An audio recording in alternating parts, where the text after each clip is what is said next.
Looks like we got a new friend!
Looks like we got a new friend!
Good.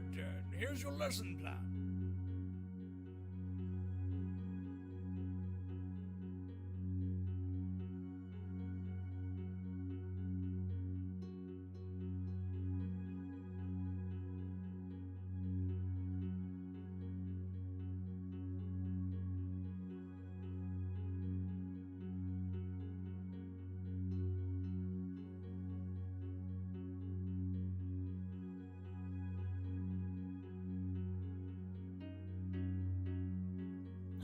Looks like we got a new friend!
everyone, and welcome to this week's Completely Legitimate Business, a completely legitimate stream from the completely legitimate Scratticus Academy.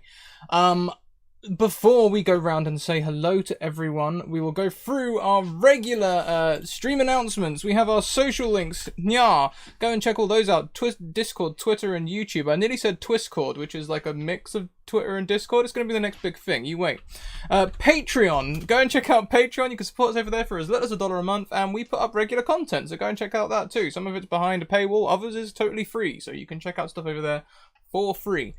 We also have merchandise. If you want to go and get that crest on your chest, head over to the Redbubble, and we have sponsors in Bird in the Storm Publishing, who create modules for D&D and other TTRPGs, and Mage Hand Press, who created this, The Dark Matter Alpha, a sci-fi expansion for D&D 5e, where you can play D&D in space. We also have some other things below the stream. We have arastafad.com, rewink.com, and tabletoploot.com, where you can go and get dice, accessories, and maps and cartography with a 10% to 15% discount. And last but most certainly not leastly, every 10 retweets will gift us a minor magical item.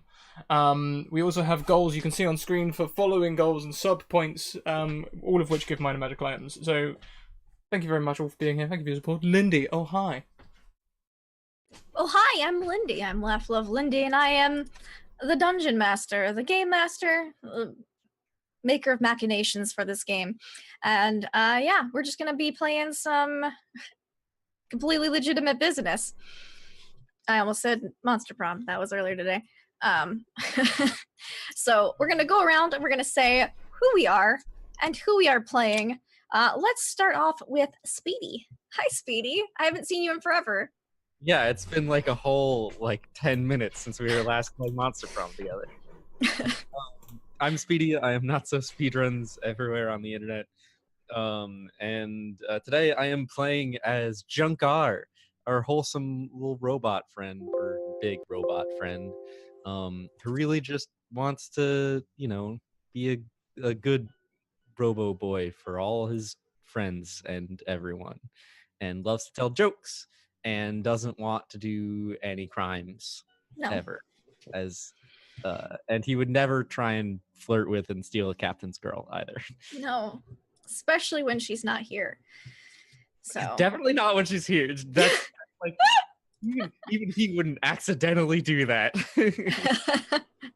So unfortunately, I don't think Marcy will be with us tonight.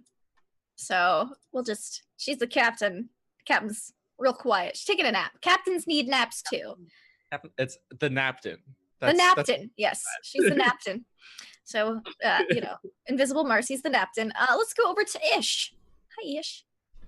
Hi, I am Sassy with Sander. You can find me everywhere under Sassy with Sander. And tonight I'm going to be playing Ish as the usual. I am a near human fighter. She loves pizza. She's spunky and extremely curious, and might have found a friend in JB who she's semi-excited about, but doesn't want the world to know. So, excellent. And last but certainly not least, Scrat. Oh hi, I'm Scrat. You might know me from these channels and other channels. Although actually not so much other channels anymore. Guys, if I miss your channels, I miss you. I'm playing Johnny Deep. Johnny Deep, the lovable rogue that is Johnny.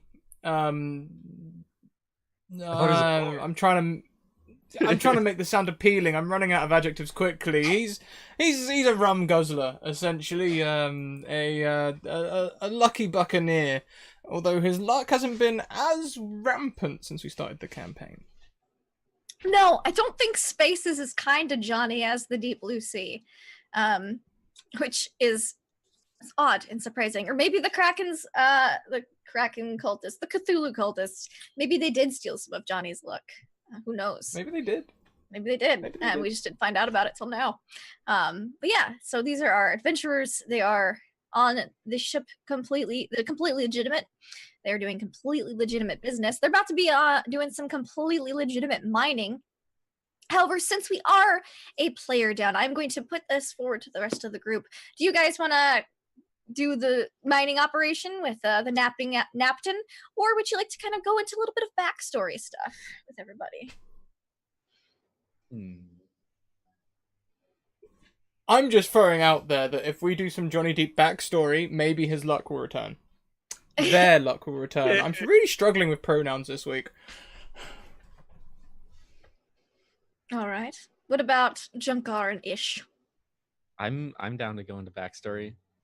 I Okay. do. All right. So what we'll kind of do is, because you still had a little bit of ways to travel before you got to the moon, to do your a little bit of minor mining, some minor mining with miners and other people. Let's say that everybody falls asleep. You guys don't really do much of a watch on a spaceship.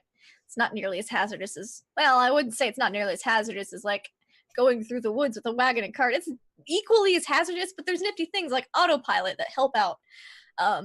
So while you guys are sleeping, you guys have some dreams, some happy, maybe happy, wonderful dreams of past experiences in your life. So let's start with Johnny. Johnny, you're falling asleep in your bunk, and suddenly you're on the deck of a ship. You're on the deck of the Rum Guzzler with the letter CH crossed out. Because it was the Chum Guzzler. Man, you could have just crossed out the H and it would have been even more hilarious. It's true. It's very true. Oh, Junker. Well. That one was me. That's just Speedy. We blame the Monster Prom for this. Well, this is how the stream started, everyone. Buckle in. Well, what am I doing? What do you mean, what am I doing here? This is my ship. All right, well, who's about? You're currently in the captain's quarters. You'd have to go up on deck. Get behind your bench. That's my favourite place on deck. Is my captain's hat about? Yes, it's sitting on the night side table next to your captain's bed. Fantastic. Unfortunately, I don't have a tricorn or anything like that, so I'm just going to put the same hat back on, but it's the effect that matters. Yes. And I will stagger out. Oh, actually, how do I feel? Do I feel lucid? You feel pretty intoxicated, as per usual. Good. Are the gremlins in my room? The gremlins are not in your room. But you do know that the gremlin aura of, as obviously a gremlin is a rum goblin, so they're called gremlins. And their aura of drunkenness has permeated the entire vessel, so it's literally impossible for anyone to stay sober on this vessel for long. That's how I like it. Literally impossible to stay sober is practically my middle name. Yes. Well, let's go up. Let's go and say hello to everyone. All right, you go up onto the deck and you see there are some gremlins swapping the deck, but also it's kind of peculiar. You know your old crew, but for some reason, two of them look a lot like Junkar and Ish. Who are these two crew members? They look like Junkar and Ish. Yeah, it's kind of like, is that a resemblance? Did I just never notice? You kind of shrug it off. But who are these two crew members? They I look think a lot one. like Junkar and Ish. One is Jeffrey's brother. Uh-huh. Removed. So a gremlin. Yeah. Except it's one of them gremlins that sort of hit the roids and stuff. So it's a 7 foot tall, wide gremlin known as Robert. Okay, Robert. It's Robert, but he's French, so we have to call him Robert. Of course. Yes. And who does this resemble more? Resembles Junker a little bit? It resembles Junker, yeah. Okay. All right. And what is the crew member that kind of looks like Ish?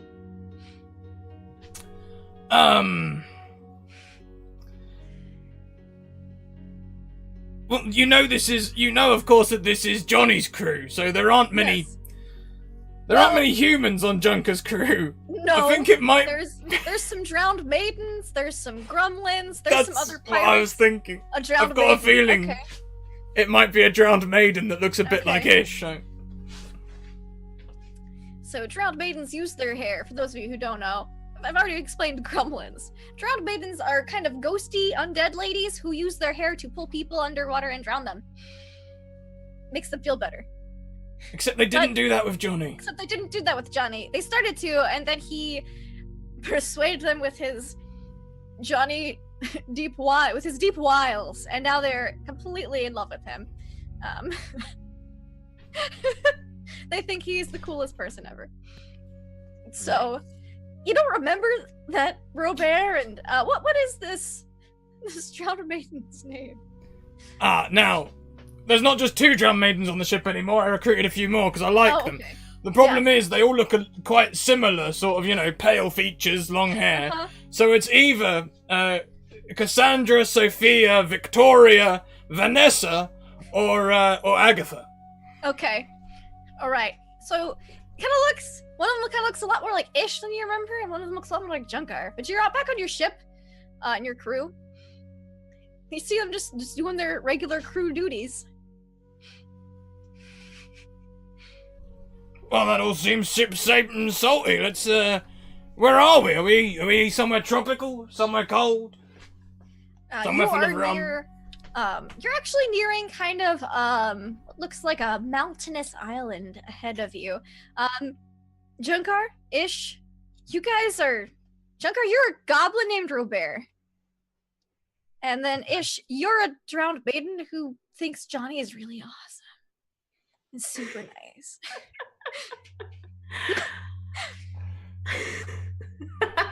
It's like you've always lived these lives, but at the same time you have like these weird fleeting memories of having lives in space. It's weird. Oh. When you say they like Johnny, do you mean Yes. like in love with Johnny? Or just because Some of them, it's just not a lover? yeah, some of them are. Some of the newer ones aren't. Okay, so I can just be obsessed with like he's Yeah. kind of cool. He's kind of Like, Only the He first... I mean, only the There's first no- 2 came on Yeah, because they loved That's me. true. You could be one of the ones that tagged along because, this is a safe space for drowned maidens. it is true. That's very true too. He's also known as the luckiest individual in the world, and that maybe some of that luck will rub off onto his crew. Seems to, at least.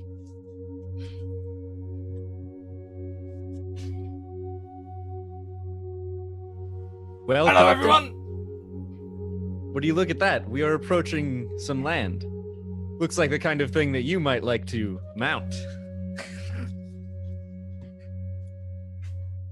We try to keep the ship off of the flats. Robert. But, Robert, you're our quartermaster, aren't you? I think, maybe. How are our supplies? How much rum have we got? Well, Captain, it seems that the rum is... Well...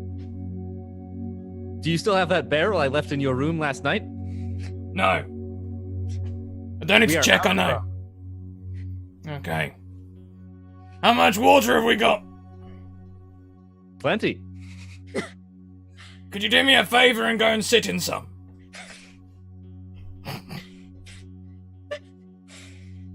Do you mind if I ask why? You surely know, Robert. You sit in rum long enough, water long enough, and it'll turn to rum.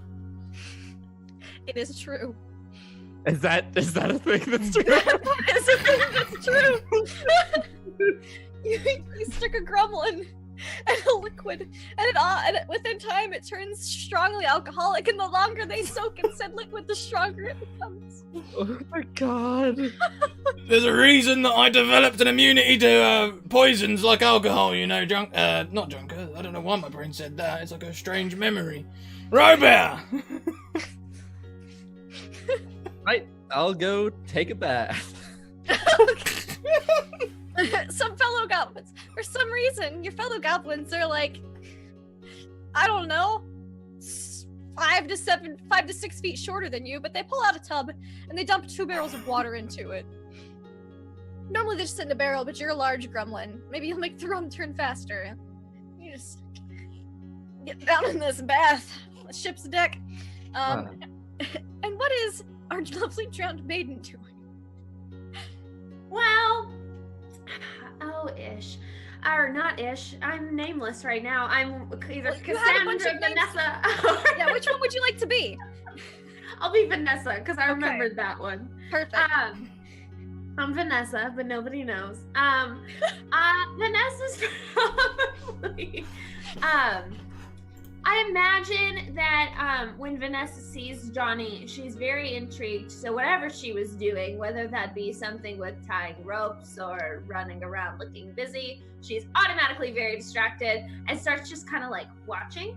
And I imagine at some point she's probably gonna run into like one of the boat posts because she's not paying attention to where she's going. Love it. Jump up and casually she's just kind of observing right now. Thinks Johnny's really cool.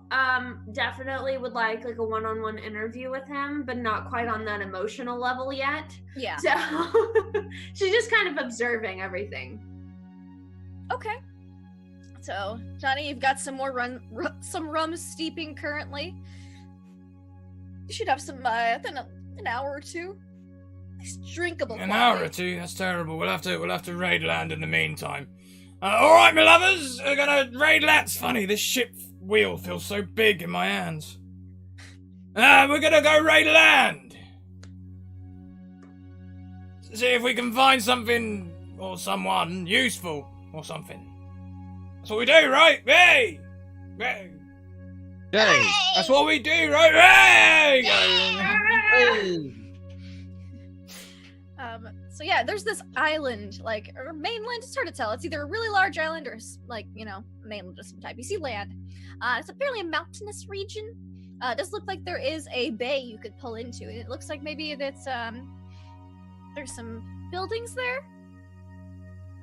Looks like maybe a small port Looks city. like we got a new friend. Hello. Buildings. Mm-hmm. I will, have I got a telescope or anything like that? Oh yeah, sure. You have a telescope. Great. I've got to open the other eye. There we go. What do they look like? All right, give me a perception check.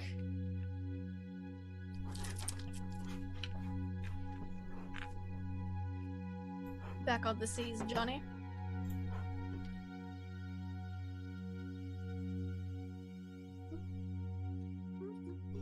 I'd like to think that he's giving less commands than normal. Uh-huh. Like, things that Lysander has convinced them that they don't need to say. Mm-hmm. They've just stopped saying. So with a 17, pretty good. You're looking through your telescope around at this small port city, more like a port town.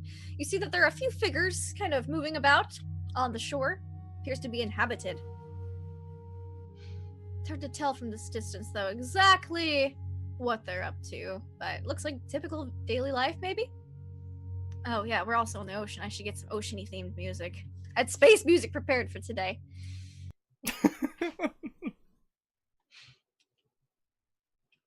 Yeah, you see that. Do I remember anything about this place, Lindy?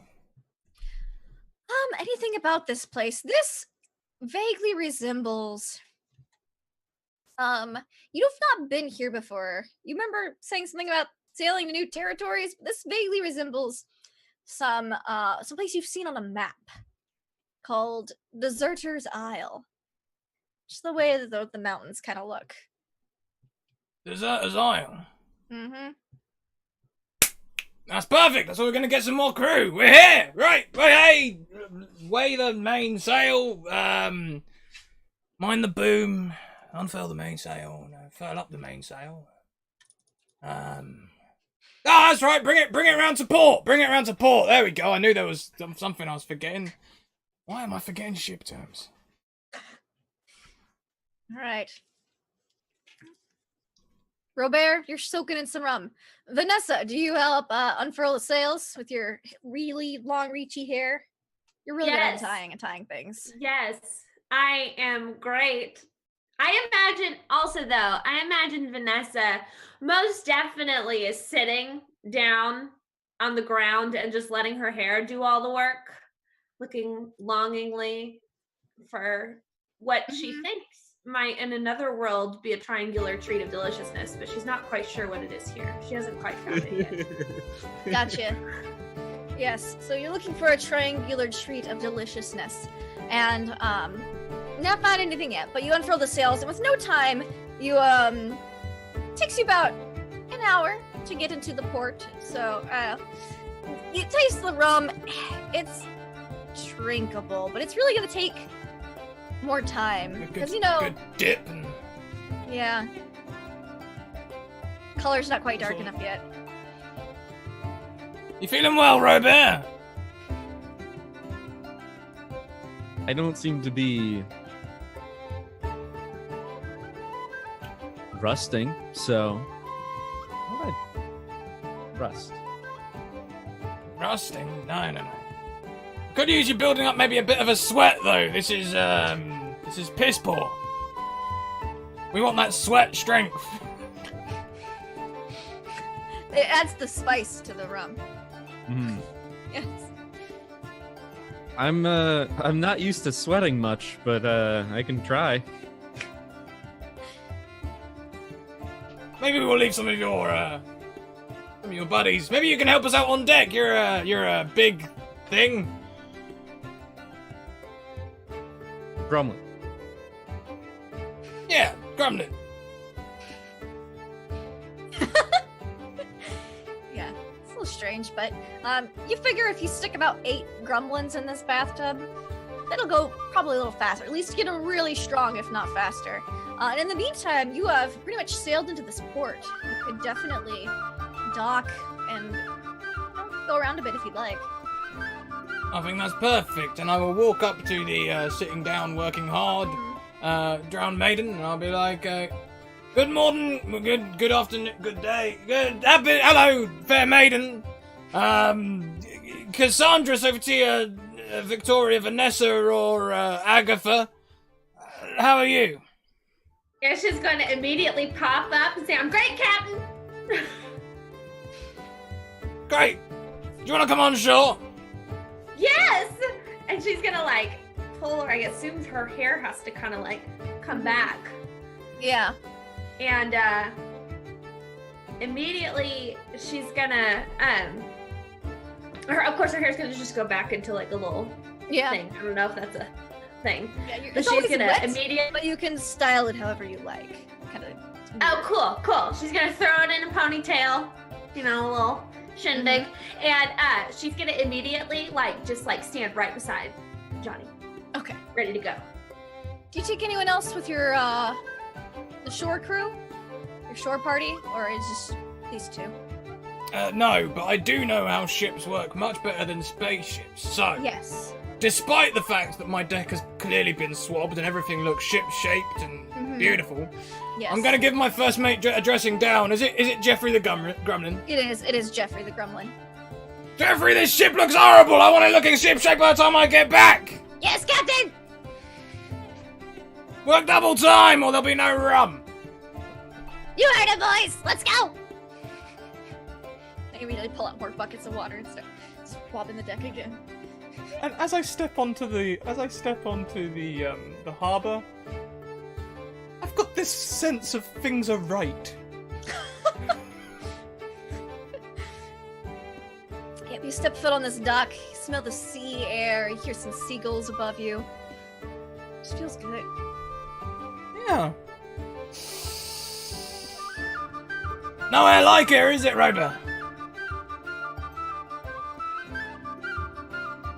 Rover? Seems pretty much like all the other air. But sure. You get that salty,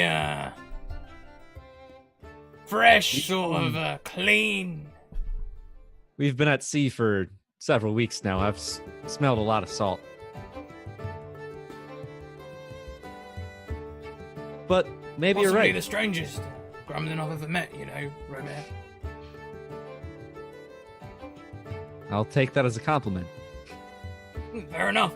Sorry, Victoria? I would have included you in the air conversation, but I know you don't breathe. It's Vanessa. Vanessa! Great! I've got brilliant memory for names.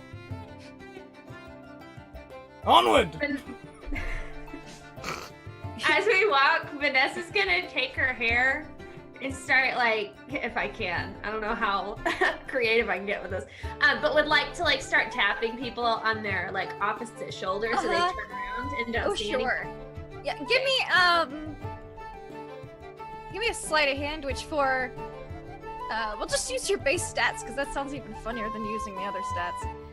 You got the racials, but give me a sleight of hand check. Let's just see.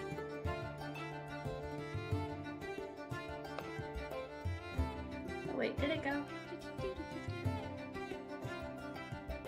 Oh no. Okay. It's not working for me, and I'm not sure why. Oh no! Okay, well, that's not good. But I will click it for you. Respectful Thank sexy you. lady's not here. Hey, 15! Not bad at all. So, with 15, yeah, even the little drip of water that's left on their shoulder from your hair doesn't turn register with them. They're like, you're easily able to prank many of these common folk. In this port town, there's a lot of there's a lot of like small buildings, like houses. You would assume you recognize fishmongers, people with a bunch of clams, like shucking shells and stuff. And there also appears to be like a main, like kind of like a pub, tavern, restaurant thing, kind of near the center of town by the shore. There you go. Where do you go?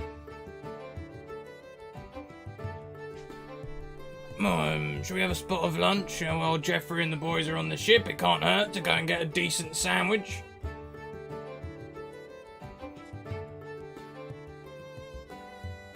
Whatever you say, Johnny. You do feeling alright? You're a bit sluggish.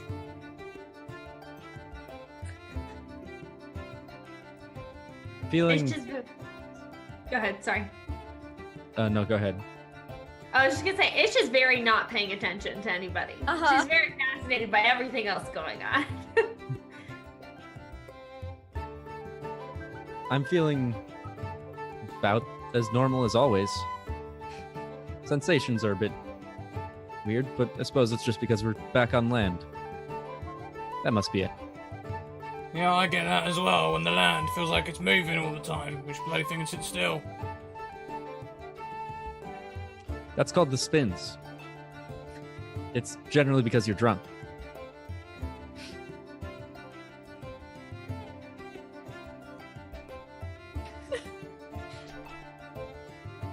Let's go get a sandwich! So that as you walk into this small inn, it's fairly dirty. There's like fish bones on the floor. You see like there's shells from oysters kind of like around the outskirts. This is obviously a very busy establishment and they don't have time to clean between every visitor. There is a table large enough for the lot of you, and then some. It is currently unoccupied, and barmaids are bustling about.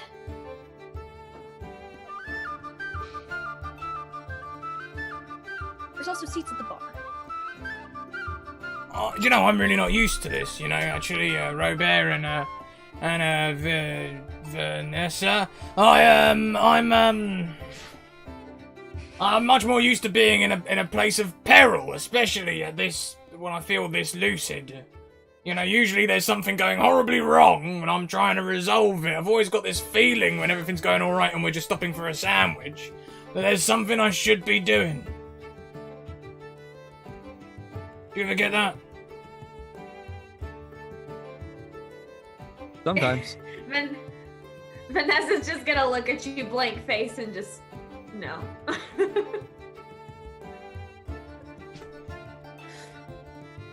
Wench! They are. Yeah, you see a bar wench come over, and the thing that kind of catches you by surprise is usually when you bring a gremlin and a drowned maiden into civilized places, there's usually much more of a reaction to their, appearance, proximity, state of being. But hasn't seemed to surprise anyone here, really. which strikes you slightly unusual. A bar wench comes over. She's got her hair all tied up in a kerchief. She's got a platter full of empty mugs. She's walking back to get some new ones. She goes, "All right, love, what you want then?" 2, grumbling, 5, 10 pints of rum. 10 pints. I don't need any Gremlin. drink. Do you have any nuts? Oh, boy, if I had nuts, you think I'd be working here? That was a good joke. You're a funny one then, aren't you? I'll be back with the rum. I'll see if I can find some nuts for you. And she kind of gives you a weird look and goes off to back behind the bar. Vanessa's Is that not having your- some weird. I said Vanessa's having some weird deja vu and is like slightly curious about a possible kitchen. She's not sure why. Yeah, not sure why. She's vaguely fluttering in her mental existence. Okay. Yeah, it just seems like there's a little pair of half-cut doors that just kind of swing back and forth between a kitchen and this front of the restaurant here. And you see she kind of goes back there.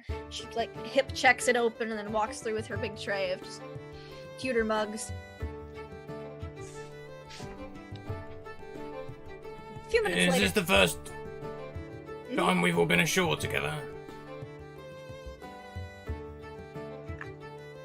Doesn't feel like it. Feels like someone's missing though.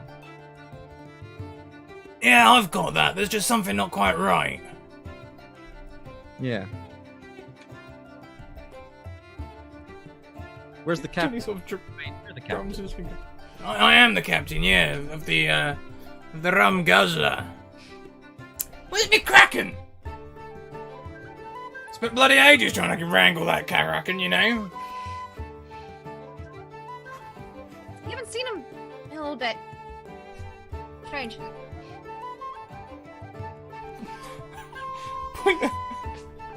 Points a finger at Robert. Are you a cultist in disguise? I don't think so. Alright, that's good.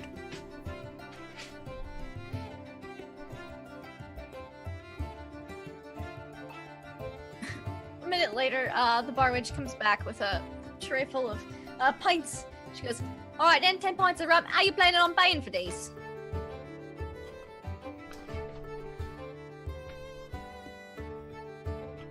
Don't worry.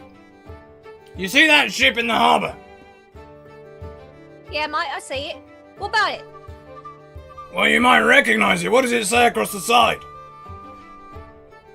"Well, it looks like it says Chum Guzzler, but CH's been crossed off." And an R's been put in front of it. And what does R stand for? "I know pirates." Royalty. You are speaking to the future pirate king. Really then? Future Pirate King, eh? What's the Pirate Queen got to say about that? I haven't seen her in a long time, to be honest. I can't remember the last time I saw her. Right then. Well, as long as you got gold to pay for this, or other means, I suppose. Here you go. Sets her tray all lackluster onto the table, and it is filled with pints of rum. Okay, have any of us got any money?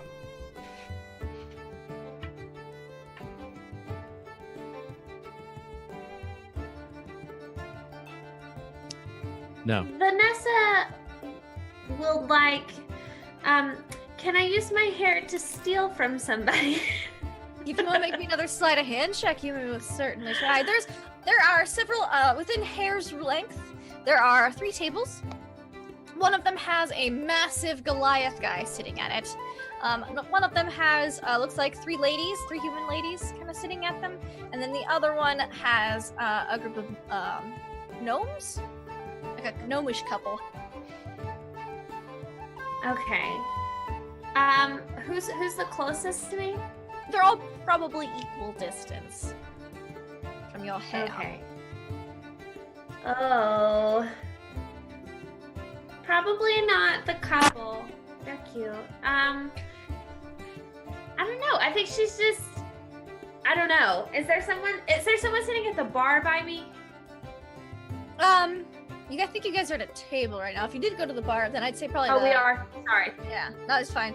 But there's the group's like 3 human ladies, and then there's the one Goliath guy. If you're not going after the couple. Big. I'll go for one of the 3 human ladies. Okay. And then my roll 20's glitching. Still, Okay. Would you like me to roll it for you? Sorry. Yes, please.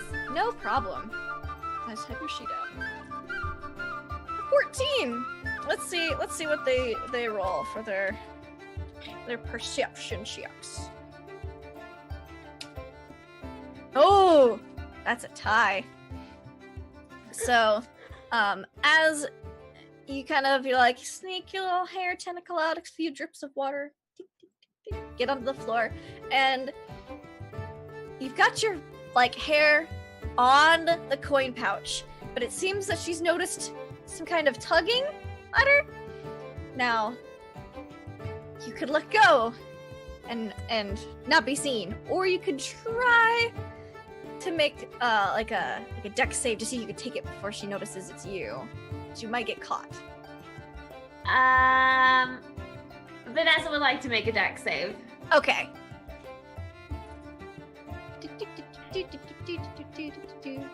16. Yeah.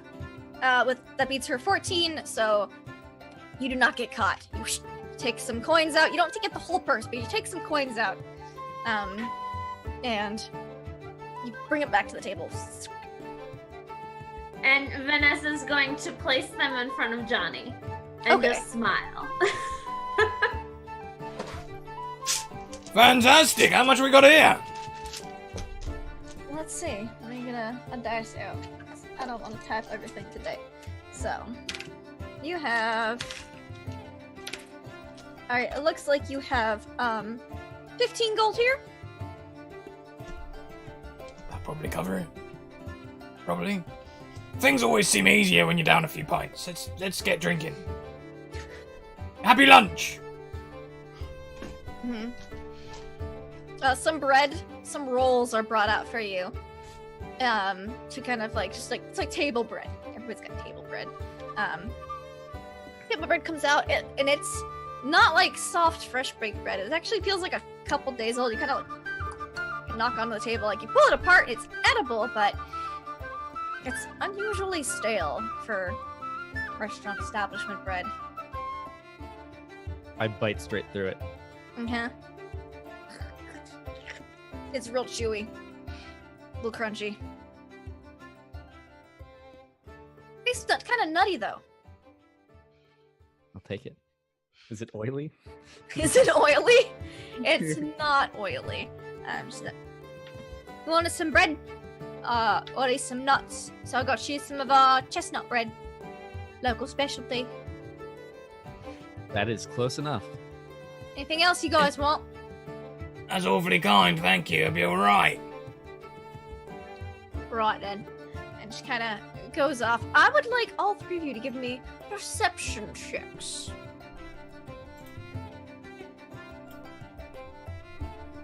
15. 6. Robert, you notice. You don't notice anything. But Ish, you kind of get the vibe from a lot of these locals. You don't get it from the Goliath gentleman. Something's off about them. Johnny, you get this as well. You get that there's kind of an off feeling about a lot of the locals. And you just can't help think that, their alcohol's strong, the prices are pretty cheap, the food is kind of old. Something isn't right about these people, and you've not heard of anybody living on Deserter's Isle? It's usually where people get deserted. So, something's not sitting right with you. Either I'm hallucinating or there's something very wrong. I'm gonna stand on the table with a rum in each hand and be like, "Hey! What's up? Why are you all like you are? Where's the singing? Where's the bread? Where's the nice stuff? What's going on?" I don't get some your bread. It's on your table right now, you fool. Alright. That's true.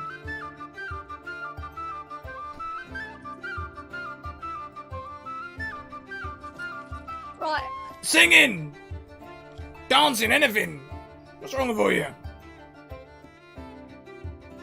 And Why like a don't bunch you of them are play some looking music, Johnny. at each other, like, what's this guy going on about? I made you that guitar. Do I have like a driftwood guitar or something? That'd be You have awesome. a driftwood guitar. Alright, come on then. All along with me. 15 men in a dead man's chest. Yo ho ho and a bottle of rum. You don't get anyone singing with you, but as you kind of look around, I'll let your previous perception check stand. You notice that every single local, they kind of tap their foot or move to that tune.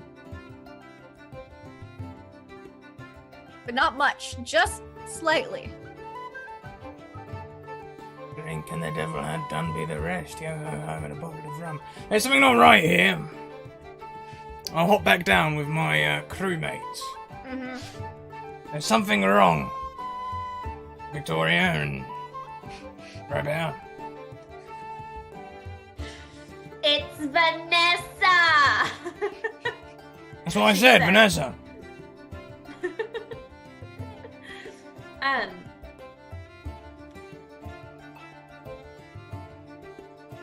Perhaps we could ask someone. You notice that none of them are freaking out about the fact you're here.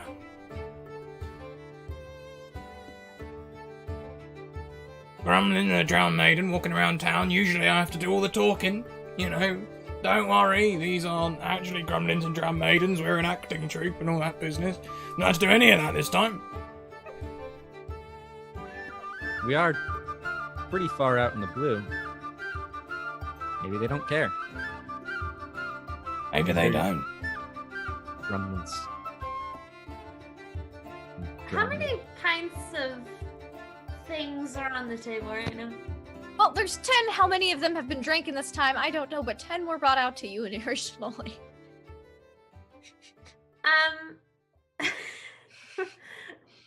Vanessa would like to take one and with her hair, because why use your hands when you have hair? Exactly. And she would like to casually, like, dump it on someone's shoes. Okay. Whose shoes? The human ladies? I'm gonna the go- couple, the big Goliath guy. The big Goliath guy. Okay. She's gonna make it casually, like we're like, oh, it's an accident. Just Okay. to see if she can get her attention. Alright, sure. I will make you make a sleight of hand to pour it on his shoes. That's pretty obvious. That's pretty easy. He kind of stands up, scoots his chair back a minute later, and he's like, "What are you doing? These are good boots. Made myself." I'm sorry. It was an accident. I'm Vanessa, and she's gonna hold out her hair to shake his hand. My name is Roskar. And there's nothing, unusual about, me. I mean, You are very unusual. You are a drowned maiden. Why are you walking around port? why are you not freaking out? I am freaking out. I just didn't want everyone else to know I was freaking out. Oh. Well. No one else in the bar appears to be freaking out at his comments of "you're a drowned maiden." He's kind of looking around like, "Hey, people, there's an undead woman here." What? Come here. And she's gonna, like, take her hair and grab his hand and, like, pull him over to the table. No. Vanessa, No. why are you harassing this respectable, sexy man?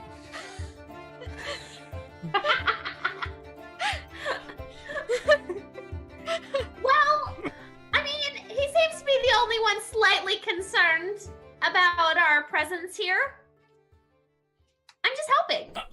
And she's Good. gonna make him, like, sit down in the booth and then Okay. sit right beside him. He's too kind of freaked out to resist you, and he looks over at Robert and he goes, "Are you half Goliath or something? I've never seen gremlins so large." Well, I lift.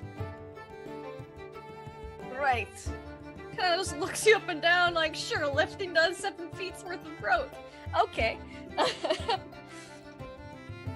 Yeah, this place is strange. I was shipwrecked.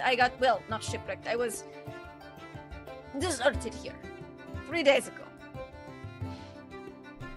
Did not even know there was town here. Just dropped off on the other side of the island. You all deserted here as well? No, our ship's outside the rum guzzler. I've not heard of Rum Guzzler. I have heard of You haven't Chum heard of the bloody rum guzzler. Of course you've heard of the rum Not guzzler. heard of Rum Guzzler. Everyone's heard of the bloody rum guzzler. I haven't. Formerly known as the chum guzzler. I have heard of Chum Guzzler as well. Oh, Great ship and you pirate just the queen. worst. Wait.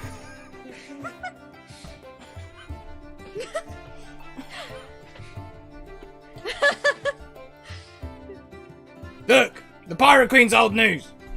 Johnny Depp, I'm gonna be the future Pirate King if luck has it. Right.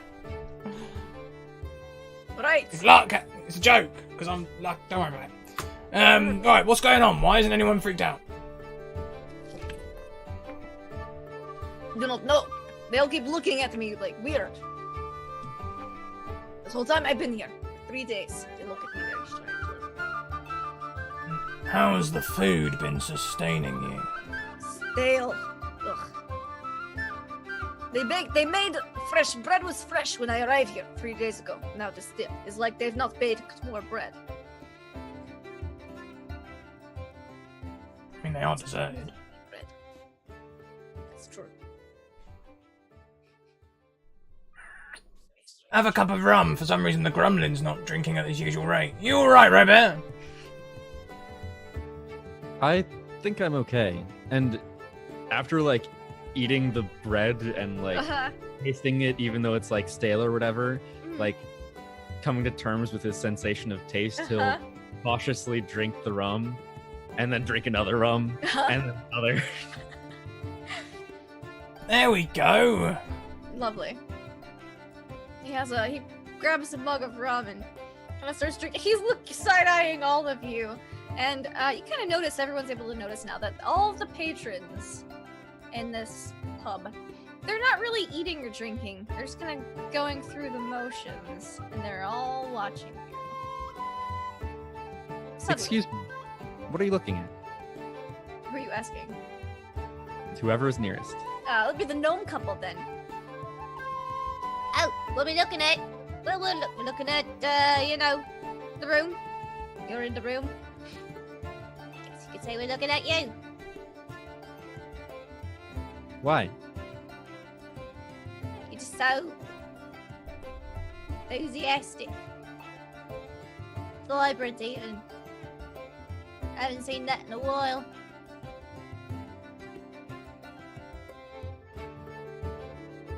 Are you not full of energy in your life? Nah, this is Deserter's Isle. On people who come here. Come here to die.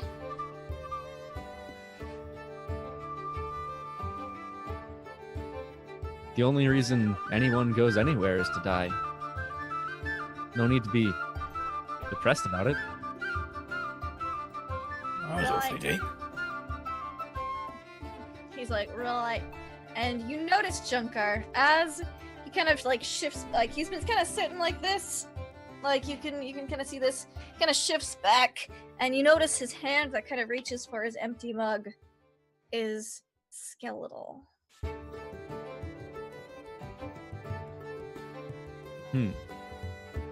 Why is your hand a skeleton? What do you think? We're all dead here, mate. I'm not dead. Good for fucking you. Johnny, Ish? I think everyone is dead here.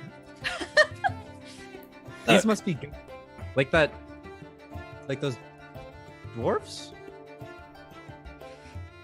Did we fight ghost dwarfs? If it is possible for Vanessa to turn any paler than she already is, she's at that level of paleness. As an undead part, you're like, just go a little paler.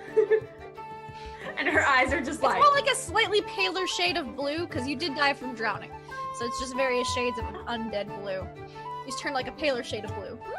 You've gone coral reef on us. Must be shocked. She's Robin's egg. She's gonna slowly, since we're sitting at a table, she's slowly gonna slide out of her chair until she's under the table. Okay. Johnny will join Robert's conversation. Oh look, being dead is no excuse not to have any energy. We've all heard about the dancing skeletons and all that business. You know, the spooky skeletons. You know, the old... No. What do you mean, no? No, I haven't heard of them. Oh, I thought you meant you weren't going to do it. I was like, well... You should, you know, it's good for you. Get some energy through the bones. You know what feels better? Aching what life Drinking. force is left from those who come here living still. And you feel all that the does feel eyes pretty in the good. bar shift towards you guys. I just feel a little bit alive. If it's only for a second. I bet it does. I bet it feels great. The Goliath guy looks really uncomfortable with this. Oh, you said you had ship in harbor. I think I need air. I will be outside. And he gets up and he kind of like nonchalantly power walks to the door. I've never seen someone nonchalantly power walk. That's impressive. It's a bit. It's not too convincing, but that's what it looks like. He's trying to fly casual, power walk casual. Like, I don't know how to do it. It's easier because he's got long legs, but you know. Vanessa would like to try to stop his exit with her hair. Okay. Because if he's stuck in this situation, ain't nobody getting out of it. You notice they're not looking at you, Vanessa. They're looking at mostly Johnny, the Goliath guy, and Robert. Oh, maybe I'll just let him go then. They seem to be ignoring you as you are in bed. Oh, I forgot. Vanessa's still freaked out. Yeah, she's like, yeah. In another world, I probably wouldn't have much life force. Yeah, you wouldn't. You wouldn't. You're like, oh, this Lovely is weird. change of pace. Do I feel drunk, by the way, at all? Oh, give me a con save. Let's find out. Because, well, you are a gremlin, and gremlins eternally kind of always feel drunk, but it's a weird, precarious spot. So just give me a... That's a... You feel good. You start to kind of feel a little, like, ill, but now you feel healthy again. And, like, the room's kind of slightly moving. You got a solid buzz / slightly tipsy on. Is this what you feel like all the time, Johnny? Well, yeah. Don't you? I learnt it from your people.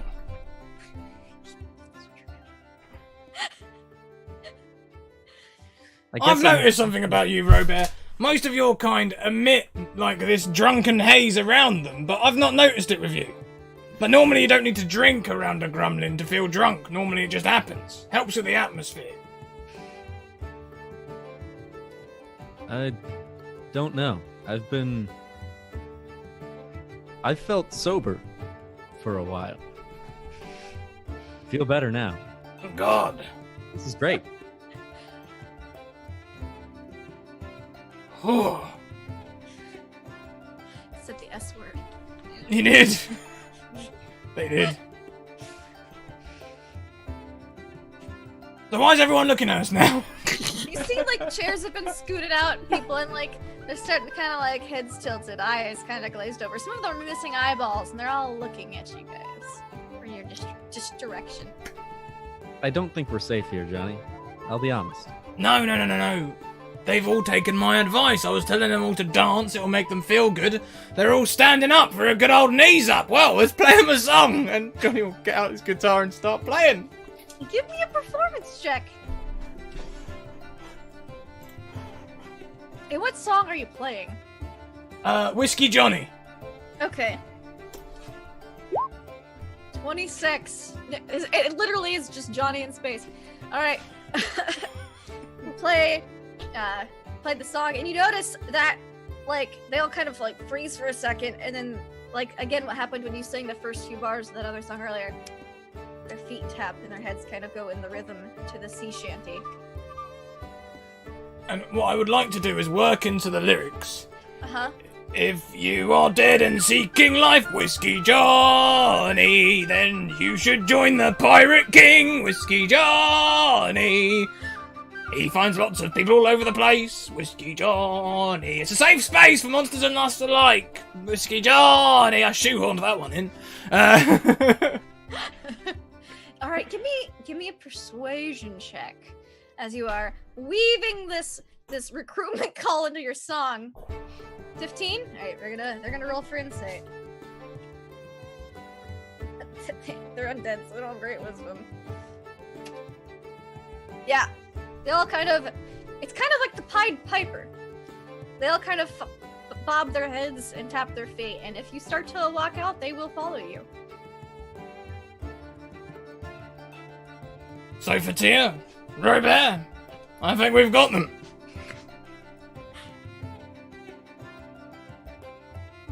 Are these crew members now?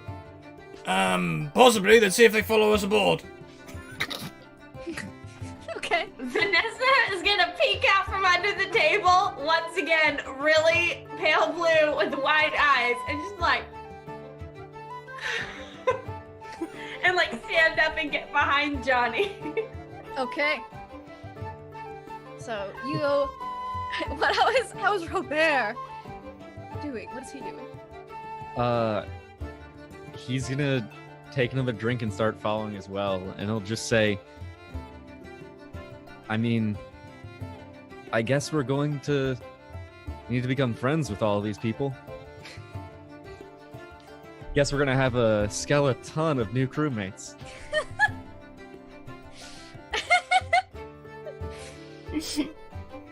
Alright, Johnny.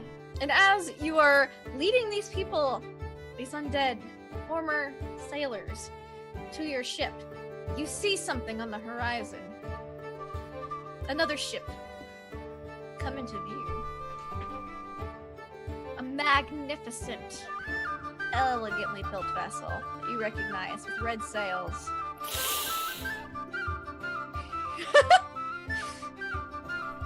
Ah. Keep tapping your feet for a second. Huddle.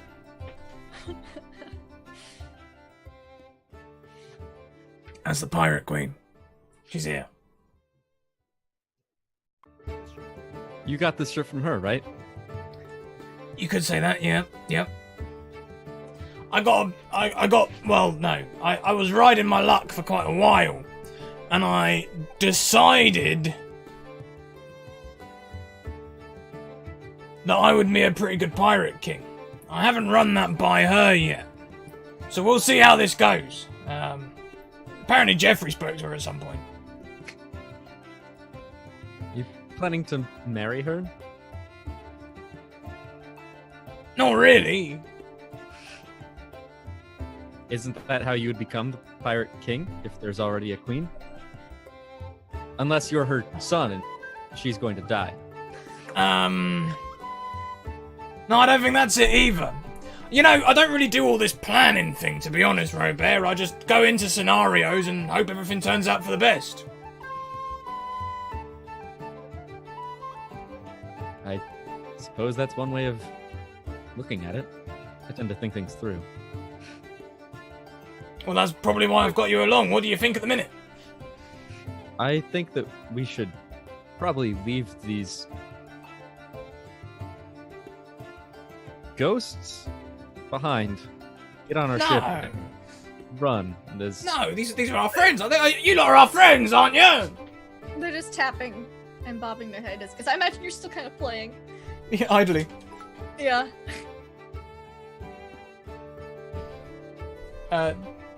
Junker gets 1 temporary HP for that pun. Great.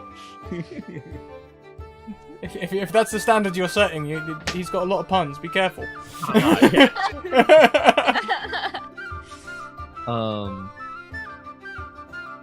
All right. Well,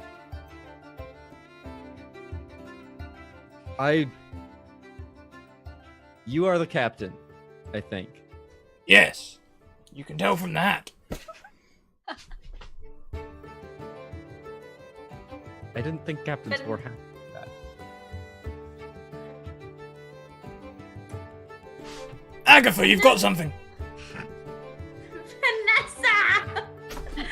She says enthusiastically. And Vanessa would like to, wow, I don't know how this is going to be handled. Vanessa would like to use her hair to take the hat and put it on her head.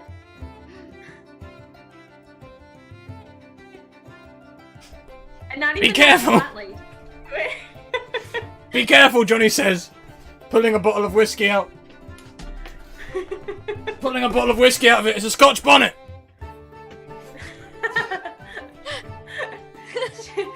Vanessa with the hat on her head's gonna say, new plan. We're gonna leave these guys with that chicky lady queen, and we can just go back to the boat. We should parley with the Queen. I like what you're saying, Cassandra. Vanessa.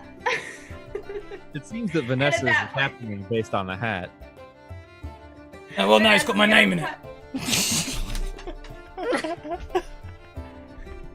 So Vanessa is Johnny now. If every woman that wore my hat became the captain, we'd have a real problem. Who's to say they haven't? Maybe they did for a little bit, but that's private. Vanessa at this point is quickly gonna take the hat off and put it back on Johnny's head. And as you're kind of putting the hat back on Johnny's head, you guys hear a gigantic splash. As, Johnny, this doesn't surprise you, but the other two have not encountered this yet. Giant tentacles emerge out from the harbor. And you see, oh, that's right, the Pirate Queen has a pet, Mr. Squiggles. Ah. Kraken. Now, I don't suppose that's just here to go in the, what's it called, the Septipods playground, is it? Is there a Septipod playground here? You don't see a cephalopod sanctuary or playground here, unlike they're at Paradise Isles. It seems to be playing with a couple of the, slightly desiccated boats in the harbor, though, so it's entertained for now. As the That'll ship with do. red sails gets closer. Let's just put on big smiley faces, go and say hello to the Pirate Queen and see what she's got to say. What can go wrong? She could kill you. No. It's alright, a gun will backfire or the sword will fall out of the blade or something. It'll be alright. Alright, so you recognize a figure standing at the prow of the Aquadesiac as it pulls up into the. She's apparently left her other ship, the Aquaholic, back at Paradise, but the Aquadesiac is pulling up. You recognize her magnificent captain's hat. It is extravagant and splendid. That's also her crown of pirate queendom, is basically her captain's hat. And the boat pulls up into view. It kind of parks itself next to your vessel at the dock. It's on the other side of the dock. This ship is bigger than yours, and there are a lot of crew members.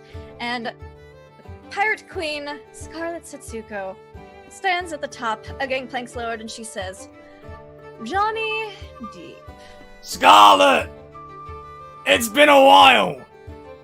Has indeed quite a while, actually. I've got some rum brewing aboard my ship. Would you like to partake?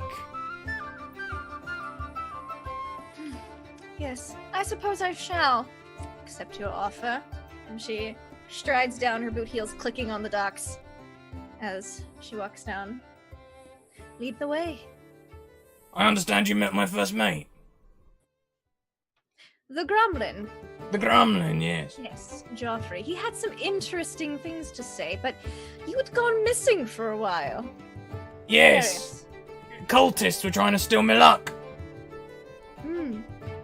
Did they succeed? I suppose we'll find out, won't we? Suppose we shall. Anyone who knows Johnny will see a sweat.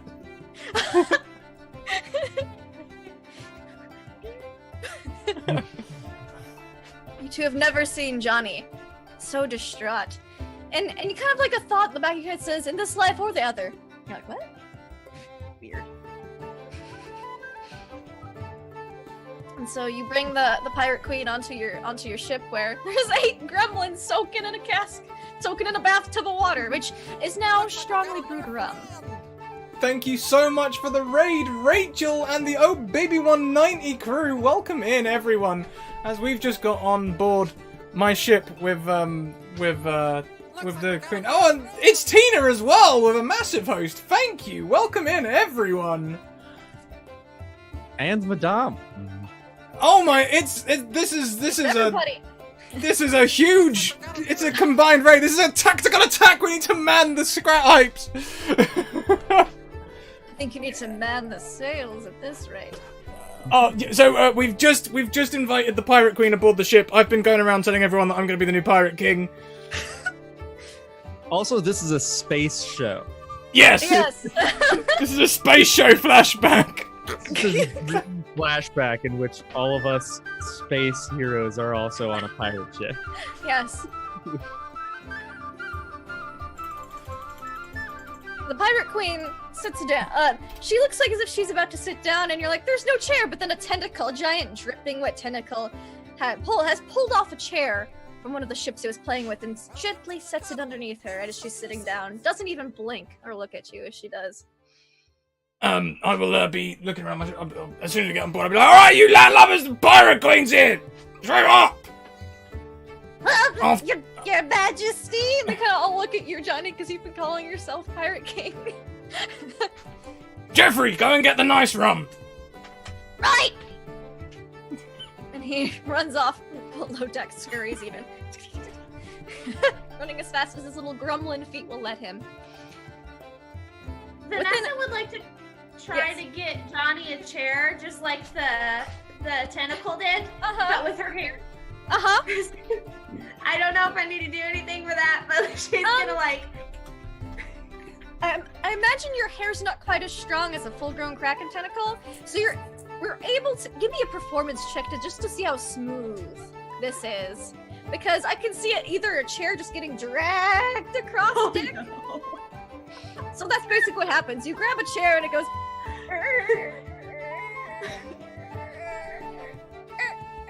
As it arrives, can Johnny put his foot on it instead of letting Cassandra sit down?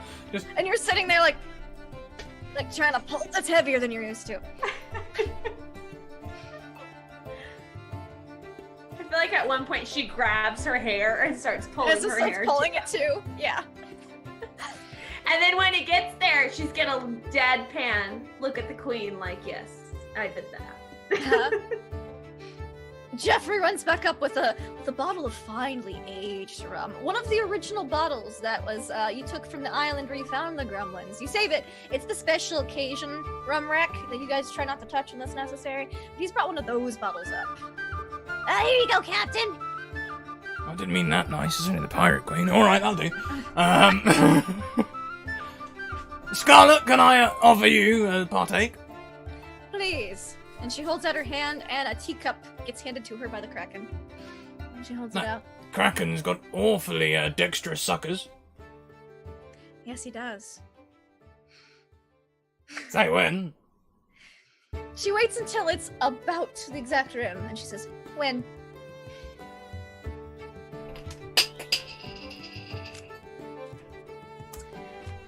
So to what do we owe the pleasure?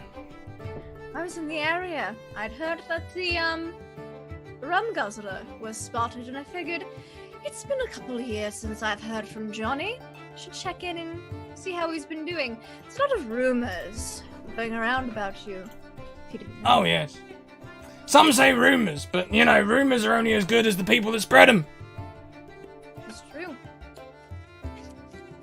You heard of these rumors at all? Probably. I've heard a couple of people say that I should replace you, I must admit. How does that make you feel? Well, I've heard those rumors before. They usually don't get as far before, well, the person who's supposed to replace me winds up dead. Ah. Hey, Johnny's not dead. I'm not dead, but this is an island full of dead people, so you're in the right place. Ah. Sorry. Johnny's so nervous right now, and I love it. He never is nervous. His luck hasn't been good in his other life. It hasn't, and it's really getting to him in this flashback. I love it. This dream flashback. Yes. Well, when I first hired you and your fellow crew members, who've now started a band, in case you didn't know, they're quite good. In performing lately. I haven't seen them for ages, actually. I sort of went more along the undead and gremlin route. Yes. Well, they're doing quite wonderfully in my fleet, actually. I've gifted them another vessel. It's a fishing vessel, well, formerly. It's known as the Masturbator. Of course it is. Yeah. Yes. You gave them a ship. Oh, right. Well, I suppose. Yes, they had served well. And then they went out to look for you because they'd heard you had gone missing.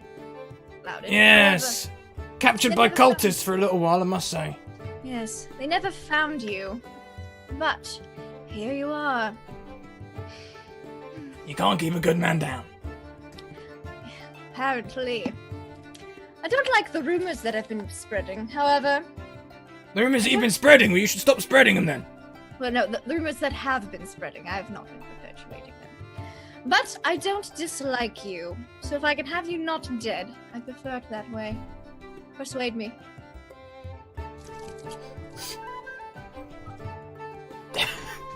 Once again, Johnny puts a leg on a stool. Okay. Yep. Persuade you say? Yes. Give us your hat, you ragamuffin. He's saying this to the queen. Give me a persuasion check. Now this is the hat of the pirate queen. And so it's going to be a high DC. So you know. I've got a reroll just in case. I've got a reroll. Okay. 22.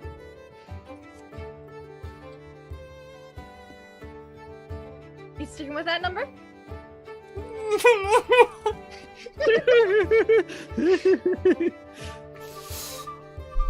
I'll reroll. I'll go higher. No, you've done it now. You've put the heebie-jeebies on me. I put the heebie-jeebies on you. The DC was 25. Whew! So with the nat 20, she goes.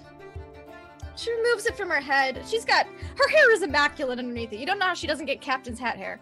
And she says, "And what would you do with this hat?" She's kind of idly twirling it on her fingers in your direction. Stick it on my bedpost.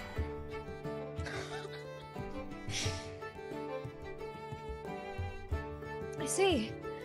And what would you be doing while it's sitting on your bedpost? And the hat gets a little closer. She's just twirling it. Usually drinking rum. Mhm. And leading your armies.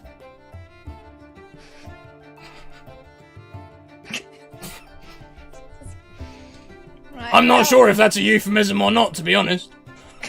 I think we mean navies. We're at sea. Them too. Thank you. Grammar Nazis, they get everywhere. They do. What's a Nazi?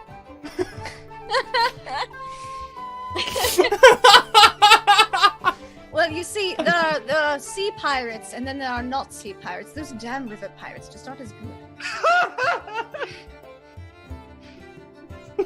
I understand now. You're welcome. I can see I've piqued your interest, Queenie. Do you mind if I call you Queenie? Call me Scarlet. Alright. Scarlet. Scarlet. Scarlet. Yeah, it's quite nice, isn't it, I suppose? Alright. You have 24 hours to persuade me. I should let you live. She tosses you her hat. And what your position in the fleet of paradise will be.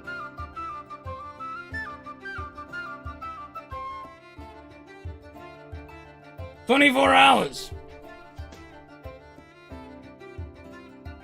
Will you be staying?" Of course. Fantastic. Sweat, sweat, sweat, sweat, sweat.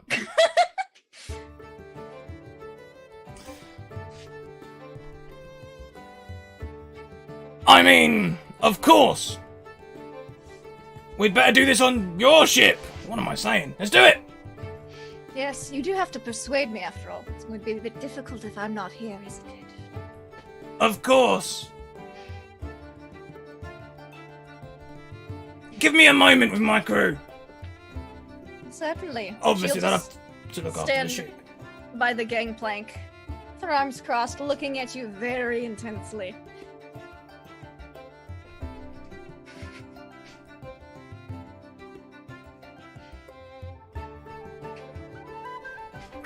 All right, Sophia! Robert, come in, come in.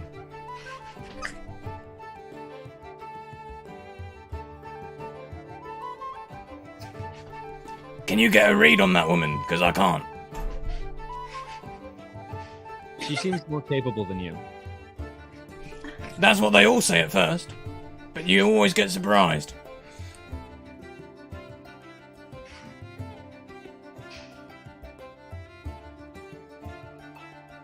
Oh no. Victoria, you've gone all... You alright? Still with us? How much rum did you give her, Robert?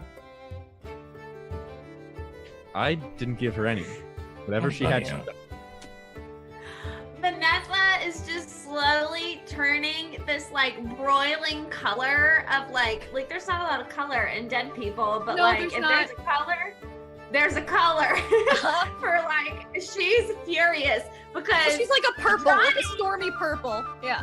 yes, Johnny remembered Scarlett's name but can't remember Vanessa's name.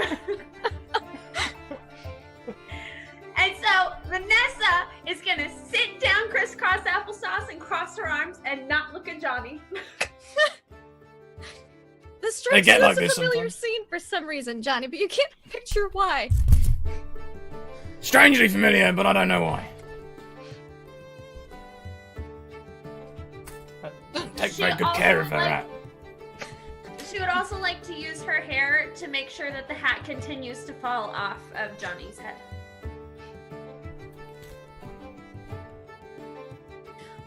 So you're kind of like, you like side eye and you look out of the corner of your eyes, your hair kind of starts to kind of nudge over, and before it can touch the hat, you see a shadow appear between you, like your hair and the hat. Or your hair and Johnny, really. But mostly, but only like sneaking towards him wasn't a problem until it went up and about to touch the hat. Then you see a shadow appear and you feel a chill run down your hair into your body. Ooh, I'm pulling my hair back in. And I'm gonna look. Is there anything there? You look like more than just out of the corner of your eye, you don't see anything. It's broad daylight. Why would there be a shadow? Do I still have the heebie-jeebies? You still have the heebie-jeebies. She's gonna stand up and she's gonna try to touch it with her hand. You try to touch it with, you walk over with the intent to touch it with your hand, and you see that shadow again. You see it move out of the corner of your eye, and it gets between you and the hat, and you feel like that cold chill down your hand, down your arm.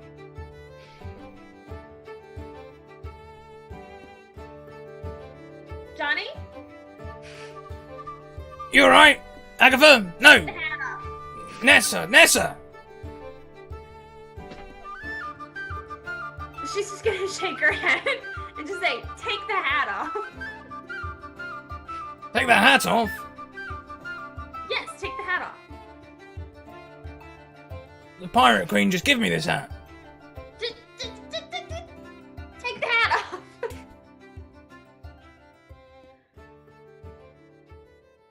It's kind of And everyone's see-through. Try to touch it now that it's Okay. not on Johnny's head. All right, you'd like to touch it? All right. How quickly? Do you Weird, reach guys. slowly, or do you like just grab it? I'm just gonna grab it. All right. Give me a wisdom saving throw. Oh no.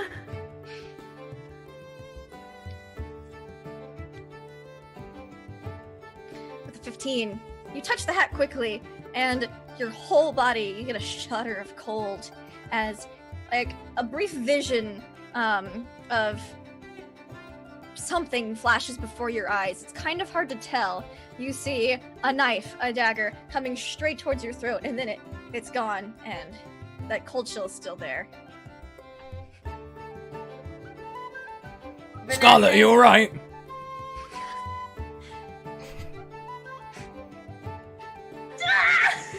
She's just gonna like make that noise and storm off. She's not even gonna say anything. Do you take the hat with you? Do I still have it in my hands? Yeah. Oh yeah. I'm taking Okay. the hat with me. So you storm off, and a giant tentacle comes up from either side of the ship towards you. Vanessa can't win today. She- Okay. she- Robert, you're right. That's a brilliant idea. What? You're right. If I want to get in the good graces of the Pirate Queen and become the Pirate King, I need to go and make friends with Mr. Squiggles. Yes, of course. Making friends is the best way to accomplish anything. You keep this up, Robert, and Jeffrey will have to watch his back. Right, sir. Good work, Jeffrey. Aye, aye, Captain. Do you know how to talk to this Mr. Squiggles? Who knows? I might be lucky. And I'll step backwards off the ship, falling off the railing. Okay. The Kraken takes the hat from your hands, Vanessa, but it appears to leave. If you let go of it, it won't bother you after that. If you resist, you might get a tentacle surprise. Vanessa will let go. Mm-hmm. But Vanessa will also say, like, just like an exasperation of just like, ugh, why? Why? You see the hat kind of get back, and like the Kraken's tentacles just puts it back on Scarlet's head and adjusts it. Johnny, you fall backwards into the towards the Kraken. As you're falling backwards, you catch a glint from the amulet that Scarlet wears, and I need you to make me wisdom saving throw. I catch a glint. Yes, a glint. She has an amulet that appears to be like a purple starburst. That's rare. I hear she doesn't give us away for free. She's got a purple starburst with a skull in the center, and the eyes of the skull kind of pink, glint out. And as you're falling backwards, you don't plunge into water. You plunge into space. And you wake up sitting bolt upright in your bed, Johnny. On the completely legitimate.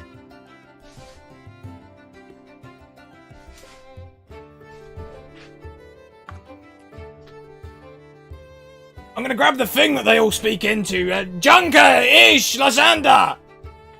You there? Junker not having been sleeping because he's a robot who Yes, doesn't- he's a robot. Yep. Yes, Johnny? Just checking. Is there anyone called Jeffrey on board the ship? No. Just hangs up. And puts on the magic item that they received last week. Excellent.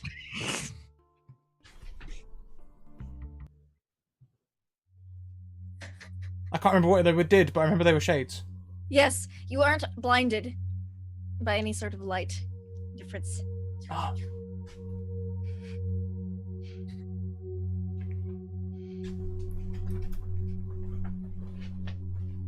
Johnny goes awful quiet. Reflecting on what just happened. Was that a memory? Bloody hard to remember when you're drunk. It is hard to remember when you're drunk. It's hard to say. You're not sure if that was a memory or some kind of strange dream or an amalgamation of the two. But it was definitely strange. No, my hat won't stay on. That's weird.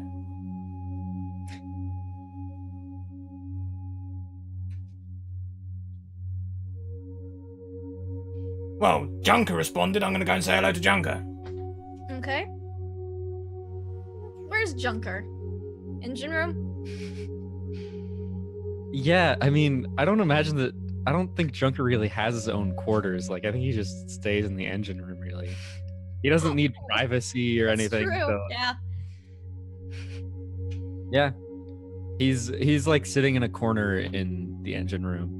He's like basically powered down, or like not powered down, but he's like, Well, he's charging. yeah.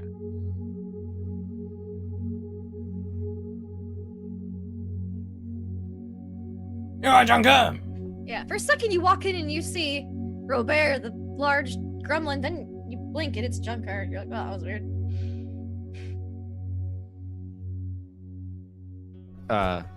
Hello, Johnny. Is everything all right? Should Do you be concerned fancy a with drink? someone named Jeffrey? Yeah, no, I was just wondering. I had a dream about some old friends.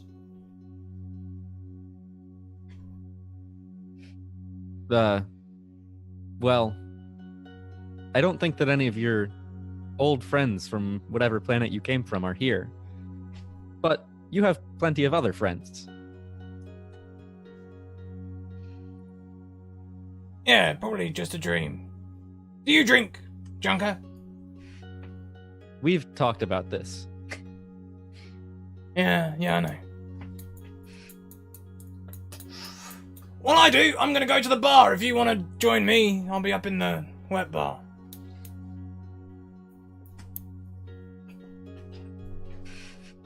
Junker, he'll wait for a second for him to walk away and get there on his own as he sort of just contemplates whether or not he wants to follow him. But ultimately will.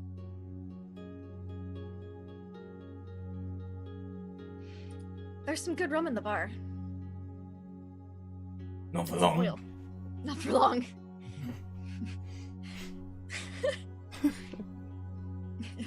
Here, pour me a drink.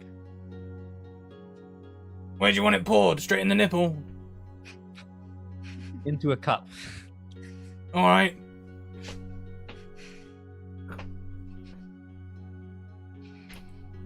Are they difficult to find, your oil nipples? Your oiling points? Yeah, the oil nipples. They're usually difficult to find.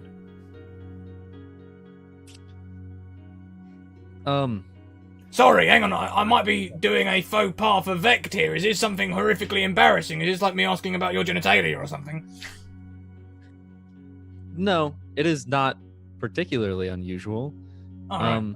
Nor do I have genitalia, if you were wondering. Well, I wasn't.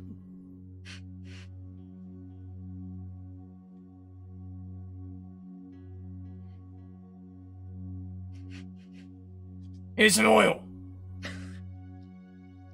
And Thank some you. screen cleaning gel for your optics.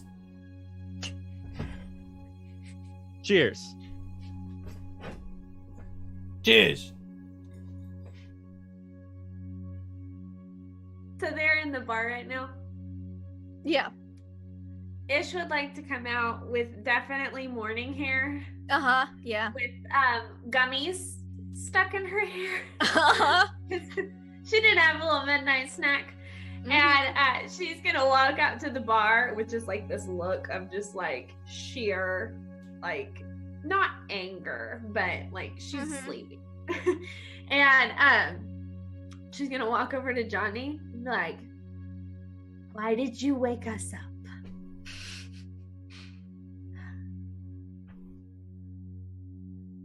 Sorry, Ish. Yeah, when you glance over at Ish, for a second you see a drowned maiden. Agatha? Cassandra? Cassandra? No, I don't know, that's Ish. Ish. Who's Rum. Cassandra? And she's gonna find a gummy and eat it. Oh, you've got gummies, fair enough. And Johnny's drinking probably heavier than normal. Mm-hmm. I think in my dream I was just about to become the Pirate King one way or another. I hadn't quite worked out the semantics of how it was going to happen. But I was halfway to speaking to the Kraken, if you know what I mean.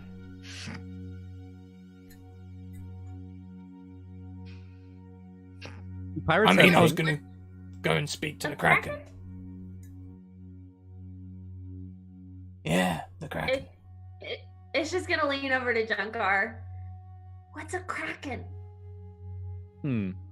Searching databases. I know what a kraken is. Yeah, you find one on Spoogle. Apparently, they're mythical sea beasts that are ginormous, able to consume whole ships. Lots of tentacles, beak, eyes. Real, generally known as terrifying beasts. These do not seem like beasts that you would be able to communicate with.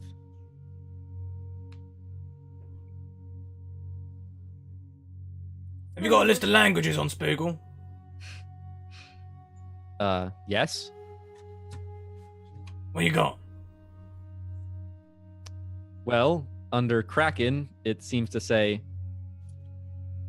unspeakable mind horrors. I don't know if that's a language, though.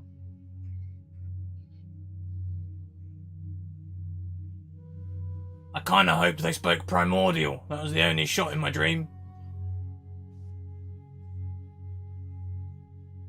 It's what my dad used to talk. Primordial. I don't know why. Don't know why he did a lot of things. Oh, I'm out. You've never talked about your father before, Didn't really know him, to be honest. but he talked to you. No, he just used to speak. He was kind of a plane of water.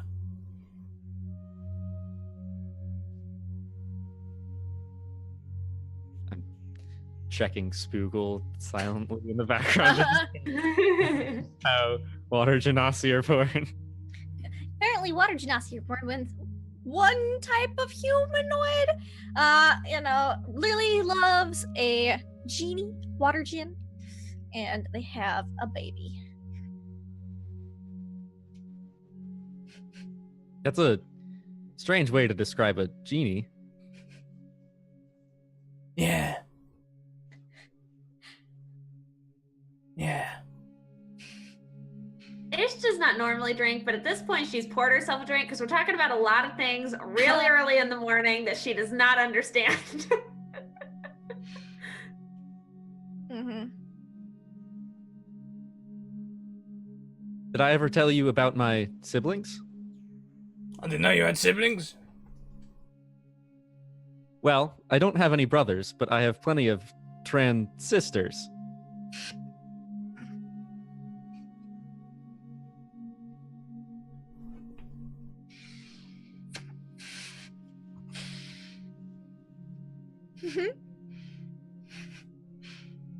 Thank you, Junker. Thank you. You're welcome.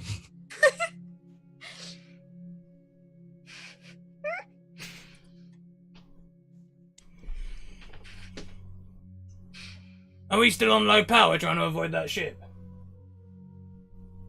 How much time have I lost? Are we still in the same time of space? Johnny is very confused. You figure out that you're on autopilot and you're heading towards the moon. You aren't on low power anymore. No. It's gonna take a couple days still. Since I'm the one that has to recast autopilot, should I be recasting that? Have we started to drift yet? Probably should. You're still drifting in that direction, but you gotta gotta redo that, yeah. Alright, I'll just cast it again. Alright, that'll be fine.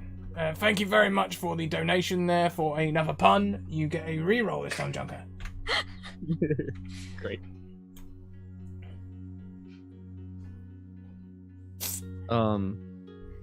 While Johnny is recasting the autopilot, Junker will turn to Ish.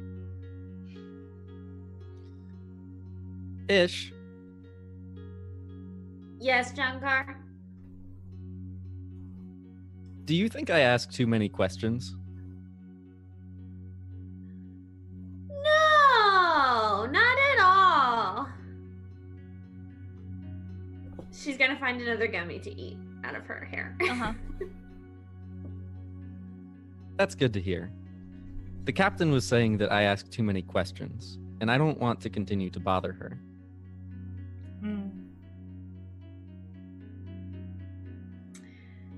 Ish looks slightly uncomfortable because she's not used to this like heart-to-heart thing that's happening.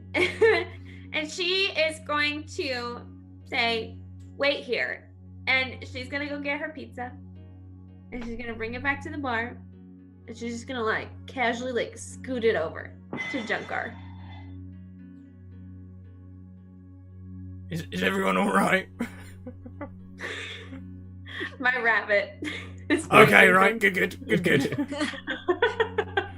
If someone does have a fatal accident whilst you are streaming, you are permitted to go and check on them. That's...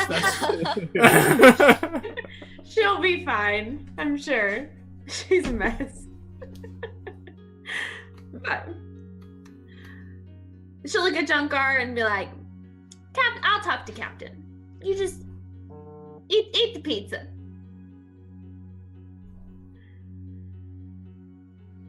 Junker looks down at the pizza, kind of confused, but looks back at Ish and kind of discerns that that's like a symbol of trust in some way, and he will open up the box and grab a slice, and he will eat it. Okay. He's capable. I mean, like, he doesn't have a digestive system or whatever, but even in the book, like, I'm technically capable of eating. I just can't taste or. Yeah. So yeah, I'll just take a bite out of a slice of pizza and say, "Thank you, Ish. I appreciate that." Ish is gonna awkwardly like buddy punch Junker. Like, anytime. I'm sorry. Did I do something to offend you? No, that's like a, like, good job. Yeah, Oh, no? Oh, okay. Okay. So hitting someone can be a sign of affection. I understand. Yeah. Back to when respectable sexy lady slapped you on the shoulder earlier today after helping with some engine stuff.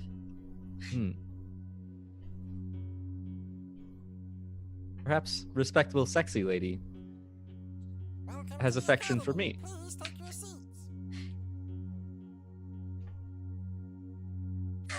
Ish is gonna just, this moment of realization is gonna flood Ish's body. Oh, Junker. Oh, Junker. And she's slowly just gonna start patting his shoulder really, really fast.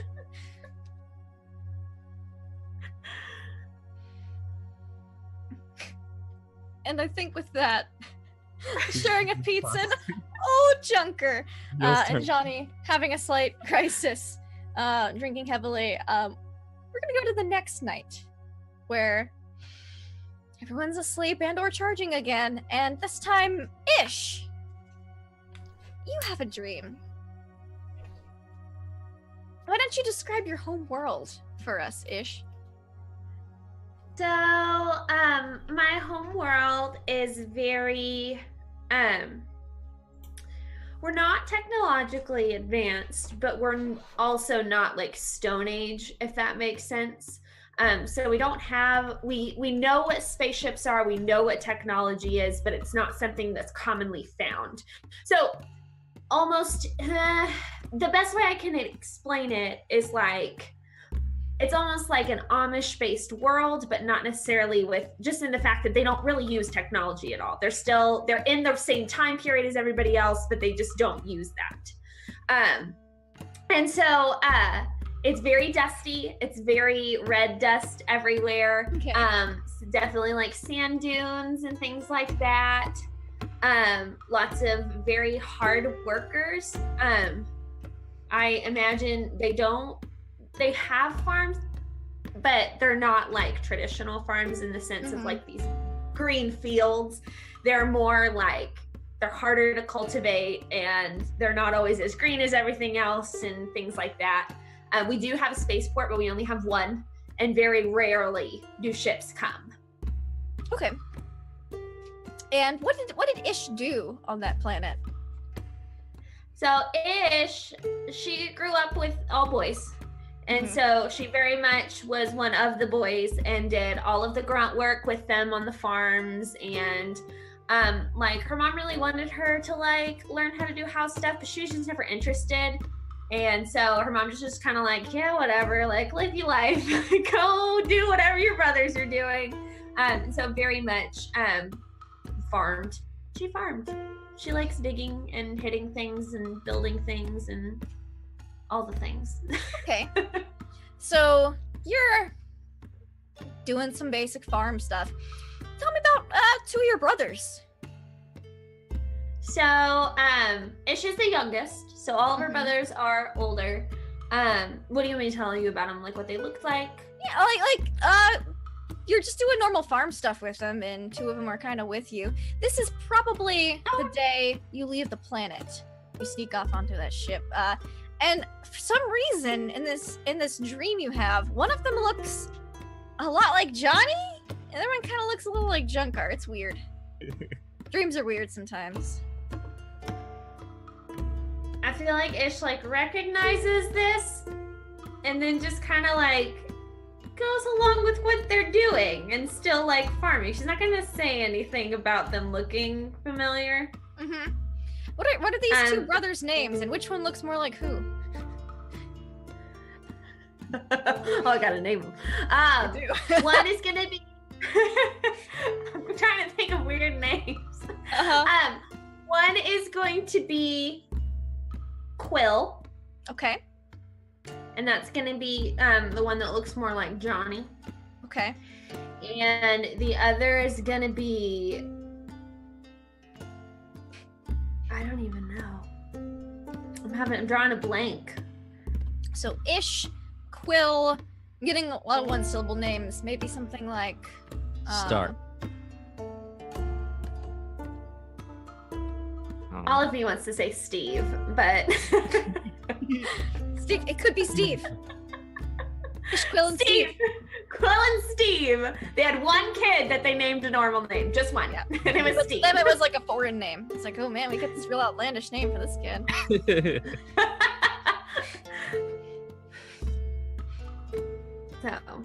So you've got you've been doing some farm work today, you, Quill, and Steve. You've got like this delivery to take into town. You know, not much of a town, but you know, occasionally ships, when they do land, they land there. There's a big landing strip. You've got a bunch of what kind of produce or like stuff do you guys farm? Like, is it a food shipment? Is it a goods shipment? I think what we typically ship is goods. Okay. Not food. We gotta kind of save what food we have. Yeah. I'm sorry. But yeah, Quill. It's mostly goods. Like I would probably think probably I don't know if this is climate accurate. Oh, we'll do cotton because cotton grows well in dry places. It does. Yeah. And there's another crop that grows well here. That's corn. I guess we would ship corn. Corn. Sure. Sorry, I live in a dry climate, so here we are. So probably like those are the main things. Okay. And then I assume we have like some mineral stuff, but we don't. Our family Yeah. doesn't mess with that. Yeah, so you've got a big shipment of cotton. You got some big bundles of cotton to take. Apparently there's a ship coming in soon, and if you want to get your goods on that ship, you're gonna have to get there soon. So you don't want to, because it could be a long time before you're able to get the next shipment out. Because you always get better off-world prices than you do on-world prices. So she'll probably turn to her brothers and be like, "Come on, slowpokes, we gotta load the thing. You know, we gotta get this stuff to the spaceship." She kind of like wanders off in her brain. mm-hmm. All right, me lover, I'll help you. I still think we should lower the prices just a little bit. Quill, all that matters is we get this stuff to the ship. But if We we got lower no the time. prices just a little bit, we can sell all this corn for $1 an ear.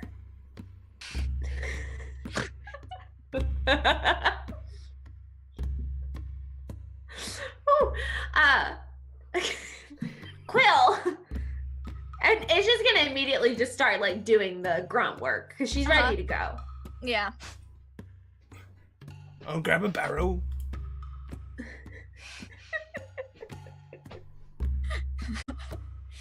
Steve, what are you doing? Come on. Sorry, I was just prepping the engines. What are we doing? What are we transport? How are we transporting? Got some corn and cotton. Take it to the ship. What are we transporting it on? Anything with an engine or? So yeah, you've How got rural like, are we like a talking? mechanical donkey. Okay, sweet. I was just They're tinkering. cheaper than actual donkeys because they just require like maintenance and spare parts, which are easier to come by than actually like feed for all the animals and stuff. As food is a bit scarcer here, so you have a mechanical donkey that is going to pull the grav sled. There's a couple wheelbarrows too. Sorry, it seems like the fluids in our donkey were starting to overflow. I had to tap that ass.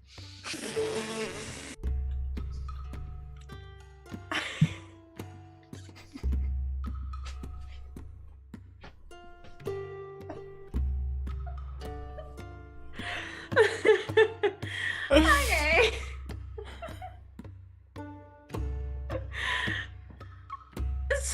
Ish is just gonna kind of like, okay, and like run back to go get more stuff. Uh-huh.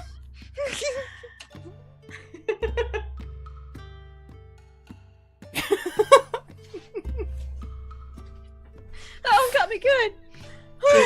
People are literally coming into chat just to say shame on you.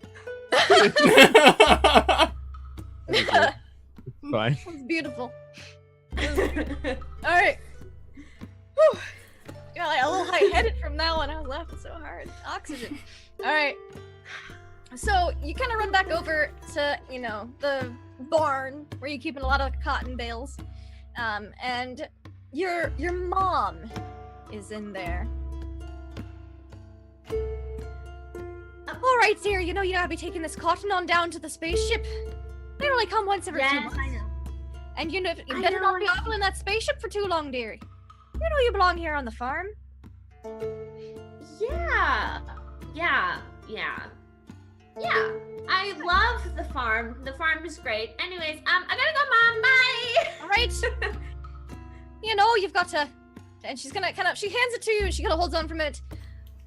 No thinking about that spaceship. You've got to marry the farmer's boy son next door. He's the only son and you're our only daughter. With the two lands combining together, we could farm so many more goods. Mom. I'm just reminding you. No. Yeah. Yeah.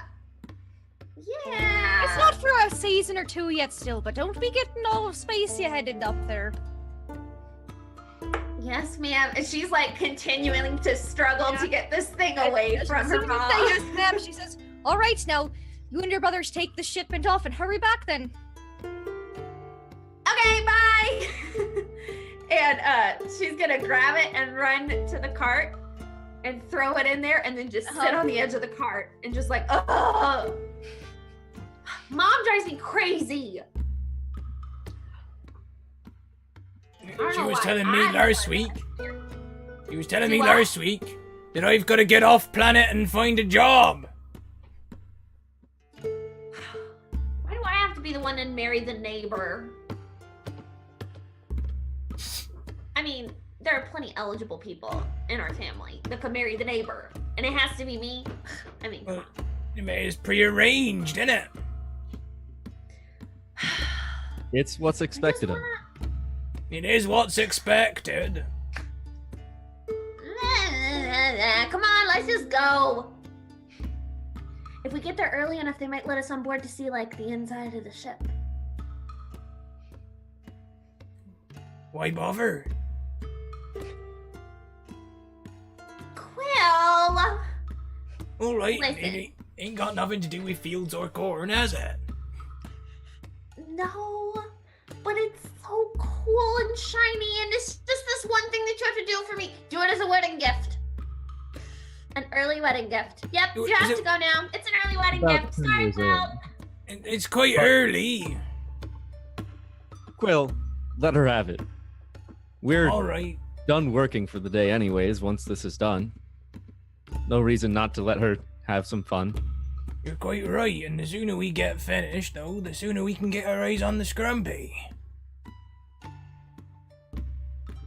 Ish is gonna hop off of the wagon that she sat down on and make sure that Quill gets in it ASAP.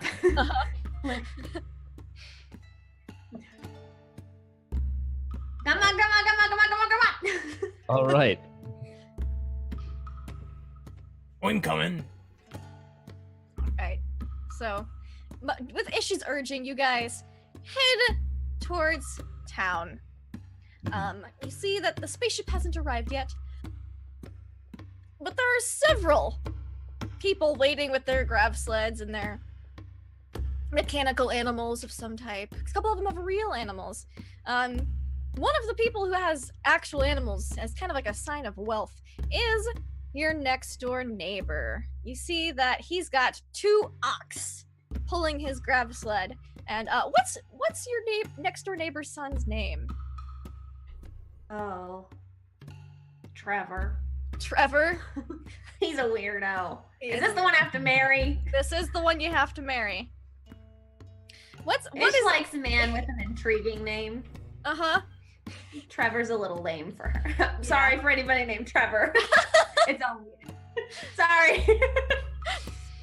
So, what is Ish's least favorite thing about Trevor? Aside from his boring name. Oh, he's like... he's a pretty boy. He is just like... He's like... is it Chris Hemsworth? Whichever one. I mean, they're all beautiful. They but are all he's beautiful. And Ish is just not intrigued by that at all because he knows that he's buff and all that, and like he likes to show off, and Ish is not impressed, like over it. Okay. Yeah. He so wants a housewife. I'm not a housewife, okay? I'm a space ranger. So, a stranger. So you see these 2 ox pulling this big old shiny grav sled up, and sitting on it is Trevor.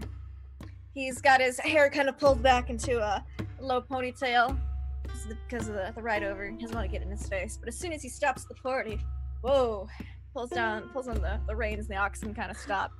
Pulls his hair out of the ponytail, like a L'Oreal shampoo commercial, just out of the ponytail. And he walks over and he's like, "Hey, Ish, wasn't expecting to see you here." What do you want, Trevor? Hey now, just what everybody else is here for. Delivering our goods to the off-world spaceship.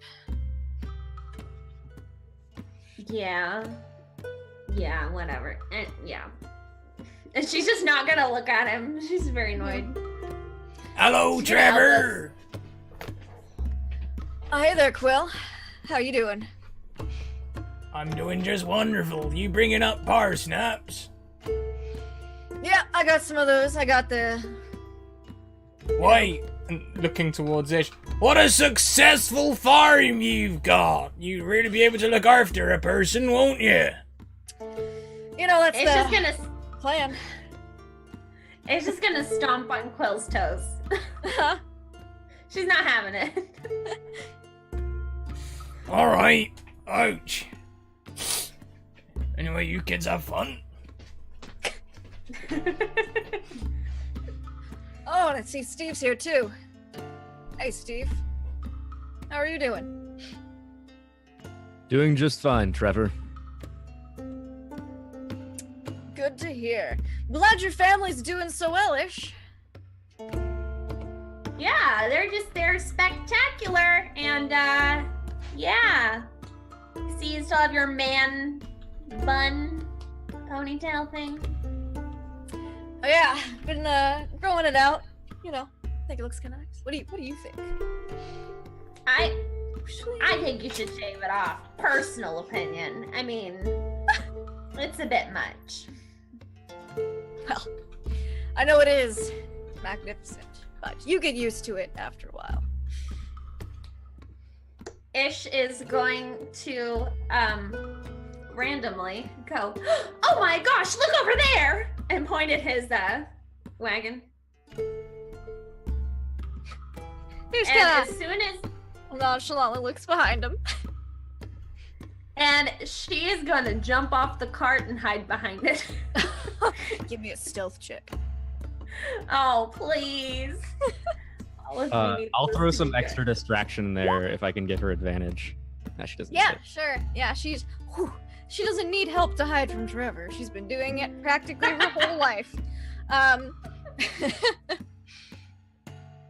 And so you're like hiding behind the cart, the cotton, kind of like between cotton bales, and you're there for a little bit, and you see a speck kind of start to form in the atmosphere. That might be the ship, could just be passing meteor or something. And you see one of your old lady neighbor across the way.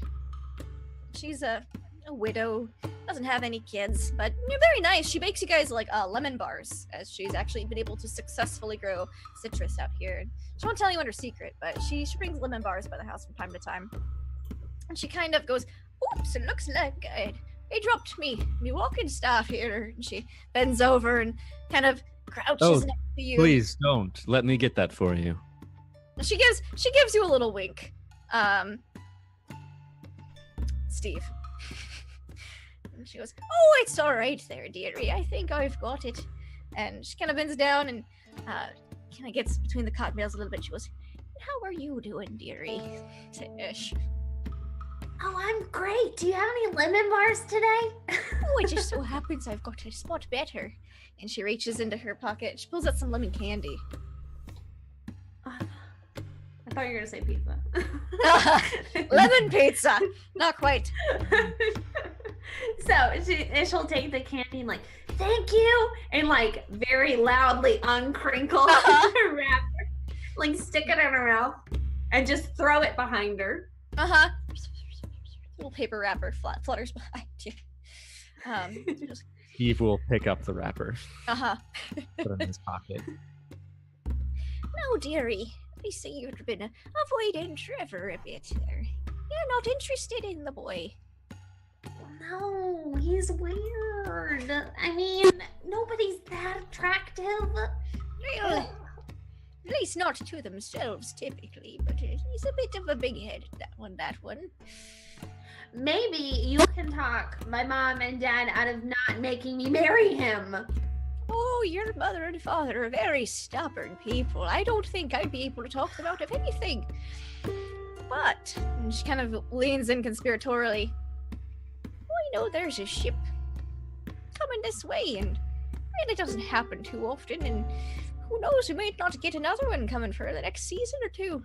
I don't know if anyone would notice right away if a bunch of lemons were to fall out of me cart, and, well, if someone happened to sneak onto said ship during the distraction, if you know what I mean." Ish is gonna just get this big grin on her face, and she is going to jump out of the bales to hug friendly neighbor. Yes. And then she'll like nod and just like casually look busy. Try not to be seen by Trevor. Just make sure you be loading your goods onto the ship. She gives you another little wink and says, "Oh, young Steve, would you mind helping me out with me lemons?" Why does that sound so?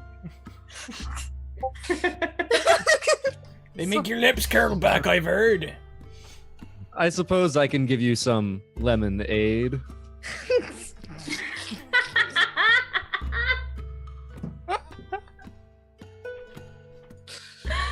Oh. Oh, that'd be mighty bit nice of you there, young Steve. It's been a while since I've had a squeeze of help.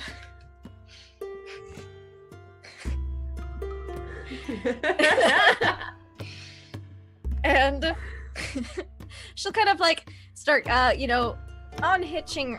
She's got like, she has like a grav sled, but it's like automated, so there's no like mechanical component really. She's just kind of, it's one of the really lightweight ones, so she just kind of pushes it along with her stick a little bit.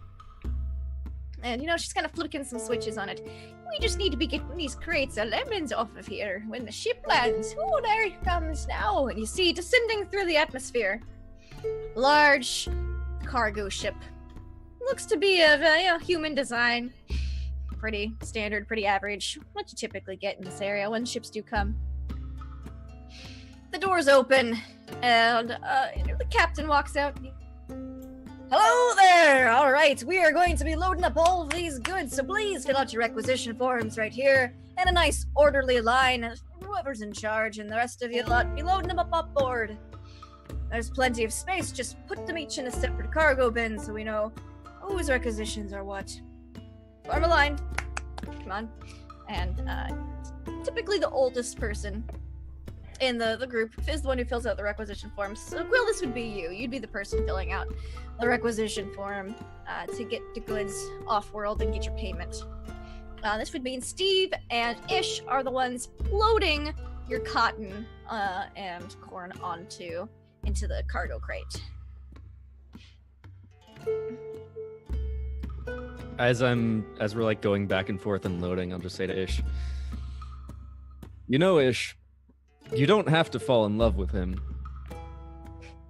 You can just think of it like any other business thing. But you don't marry for business. In this family, we do. Oh, I have a great idea, Steve. You can marry Pretty Boy, and I can go on a space adventure. Wow, I'm so glad that we figured this out. And it's just gonna grab a bale and like start walking towards the ship.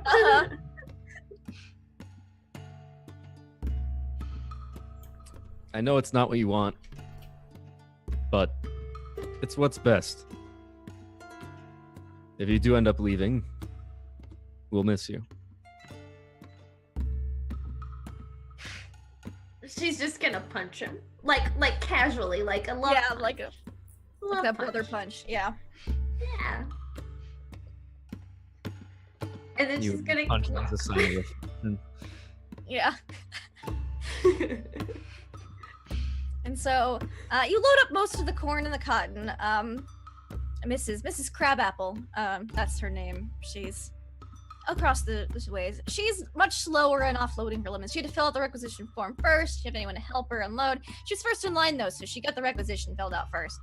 You only have one more bale of cotton left to load up, and you can get that Ish. And Mrs. Crabapple goes, "Oh, Steve, if you're about done, would you mind helping me with these lemons?" Sure thing. "Thank you, Sonny." And she kind of gives you another little wink-ish. And Trevor is just, he's got his like bundles of turnips and he's just carrying them in. He's just kind of chucking them into the bin with style. A lot of the ladies nearby, they didn't even come to watch the ship land and depart. They came to watch Trevor unload his turnips. Like, that is, it's it's quite distracting. And you guys are unloading the gear. Ish, you have the cargo bay is fairly large, and you see that Mrs. Crabapple's bin is on the other side as y'all's family's bin. So what do as you load this last bale of cotton in there? I'm gonna casually, like, as I load it, I'm gonna look around, and we're taking it into the cargo bay. There's like a bunch of like the freight cars, kind of like the big bolted door things. So everyone's goods are separated. Yeah. So it's just gonna kind of like sneak her way in between the barrels of cotton. Yeah. And just kind of sit there. Sit there. All right. So y'all are loading up the lemons. Everyone's pretty much done loading. It's just Mrs. Crabapple's lemons left, and she goes, "Oh, it seems I counted one bin too many. Well, I don't want to trouble the captain for completed requisitions for him. I'll just make a bunch of my lemon bars when we get home. Oh, no," and she spills the crate of lemons. "Well, we wasn't able to load them on anyway. Would you help me pick these up? It won't keep the captain waiting any longer." I would be happy to. I don't want to thank you. make you cry over spilled lemons. Picking up the lemons with you. Quill, you've been haggling with the ship's captain for a while. Seeing it like over the exact prices. You were one of the last families to sign up, though you started loading your cargo earlier. You got paid pretty good, actually. You were able to. This is a newer captain. He's not quite as haggle efficient as the last one who came by. And it looks like the ship is closing up. The captain walked on board. The door closes, and you see Steve helping Mrs. Crabapple with her lemons. But you don't see Ish right away. Well, she's probably over by Trevor. I saw him earlier. He's got great big bulging turnips he's loading. I'll just go and probably, well, I'll have a quick look around. I can't see her nowhere. I guess I'll just go and help me brother. She's bound to turn up. Mm-hmm. Turn up! See what I done there? She's bound to turn up.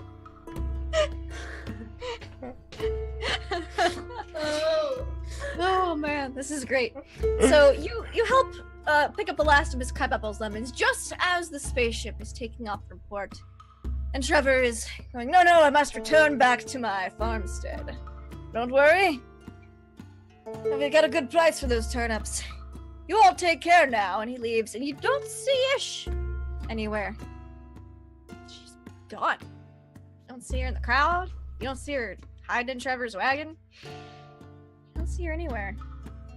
Neither of you. Maybe she went back to the farmhouse early. You know, she does like to avoid these sort of situations, I suppose. What do you think, Steve?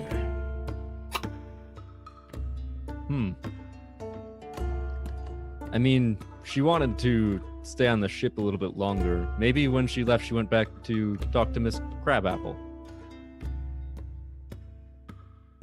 That she might have done that. She might. More lemon tarts and that.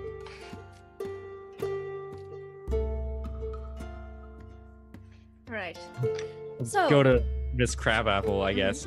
Oh yes, hello there, Seddies. Hello. We've been looking for Ish. We haven't seen her since we last loaded the ship.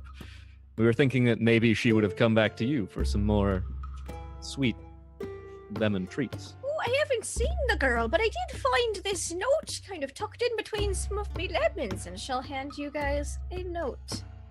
What does the note say, Ish? Dear brothers. No. No, it'll say, Dear Quill and Steve. And in parentheses, and mom and dad, ... and everybody else. It's gonna say, I love you all very much, but I can't stay. Trevor is just not, my type, I'm off to find great adventures, and I'll talk to you later.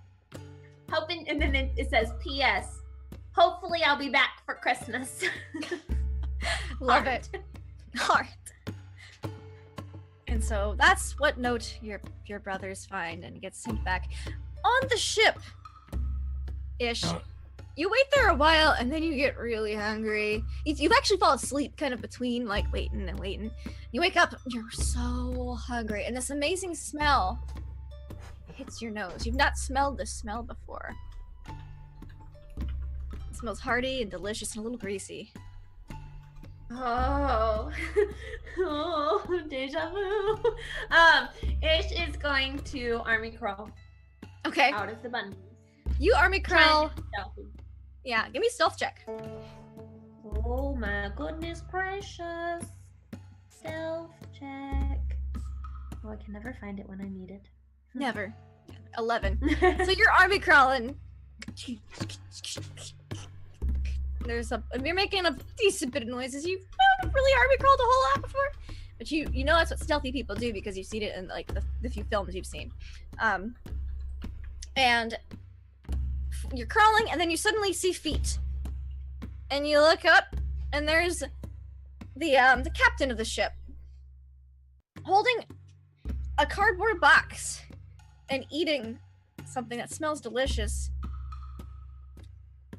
Weren't you on that planet we left a day and a half ago? What was that? Me? What are you eating? Kind of be like, why don't you come on to the galley? And he'll offer you a small slice of pizza. She's gonna look at this like this is what she sought for all of her life. Uh-huh. And she is going to embrace the first bite of this pizza. As you take And the let me first tell you. bite of this pizza. Yeah. What Johnny experiences with his drinking is what Ish experiences with this deliciousness. She's drunk on pizza. You take that first bite and that wave of memories hits you, and you wake up drooling all over your pillow. It's been a while since I I thought imagine there about is that. Yeah, There's a pizza crust on my pillow. there is. There has to be. Mm-hmm. She's going to go to her nightstand, Mm-hmm. and she's going to pull out a notebook, Okay. and she has to turn past like a lot of pages, but in this notebook it is letters home for just like throughout her adventures, because she's been away from home a lot longer than she anticipated.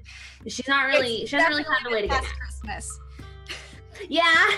So she started writing letters that she's going to give to her fam someday. And so she writes about her dream and how she misses them all and can't wait to see them again. And she closes the notebook and puts it back into her little nightstand under her gummies from the elephant. Yes. And Her brain is fancy going- gummies. What time is it? It is wee hours of the morning. She's probably going to go out and just kind of like see if anybody's awake. Yeah. You kind of go out and, in like the galley, mess hall, whatever. You see that it doesn't look like he's awake, but it looks like JB fell asleep, on a notebook. It's just gonna go. It's just gonna give him what is that called? Where you like? A wet willy? Yeah. To JB. Mm-hmm. He wakes up. he almost snags you with his horns on accident as he's a tiefling. As he wakes up, he's like, did I fall asleep? What you doing? And she's gonna get real sneaky about his journal. And he like closes it real quick, or he tries to at least.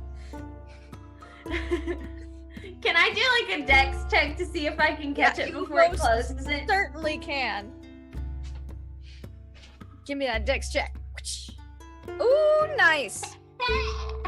The 21. Yeah, you're able to stick your hand in before when he closes it and then pull it away real fast. He's like, You open it up, and inside are beautifully drawn pictures.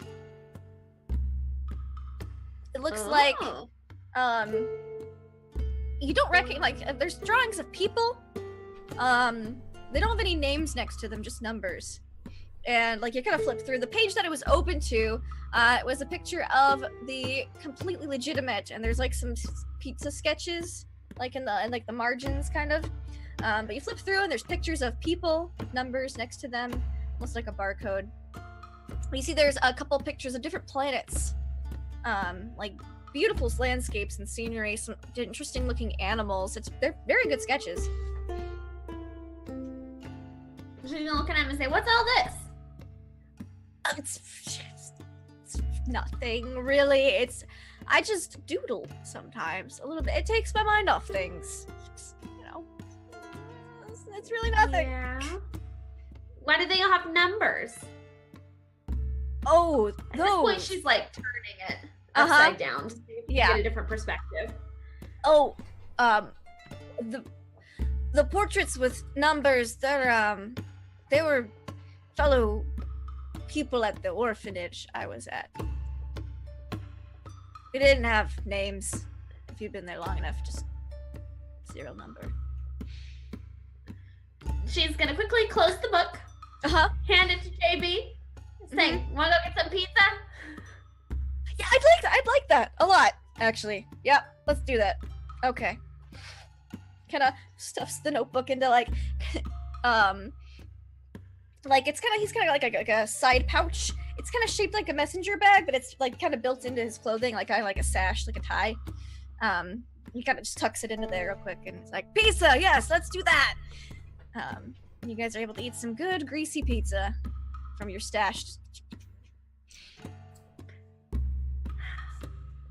Now, somewhere else in the ship, Junkar is charging, and I assume that, like most machines or computers, Junkar occasionally has to defrag.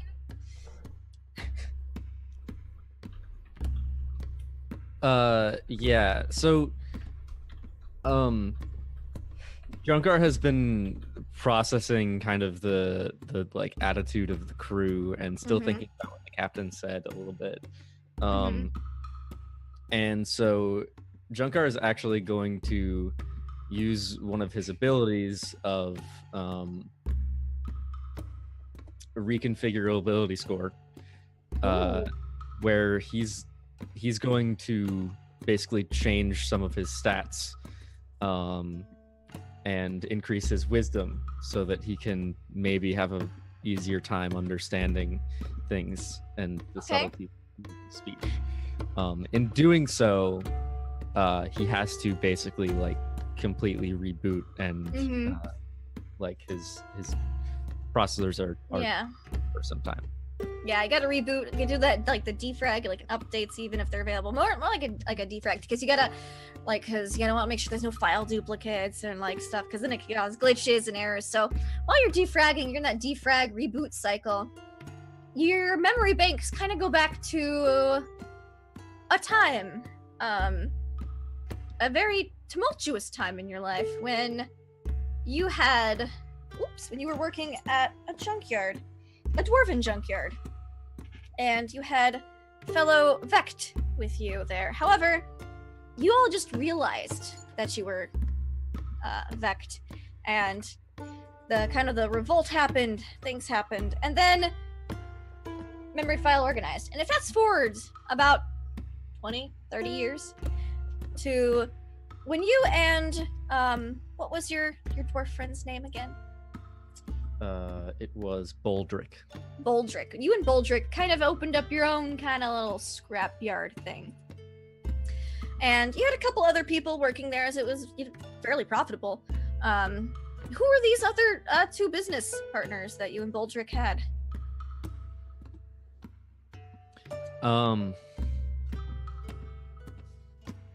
They were other spacers and people who were kind of like on the run almost. People who just, we didn't ask too many questions, but they didn't want to be found. This little junkyard on a a tiny planet somewhere for they Mhm. were. One of them was a gnome, Okay. by the name of Hendrix, and the other was a human, named Jorge. Okay. So Um, for some reason, they kind of look like Ish and Johnny to a certain extent. Not sure why. Probably just something weird. yeah. Actually, I'll say not Jorge, so that they can be playing as correct genders. The other one is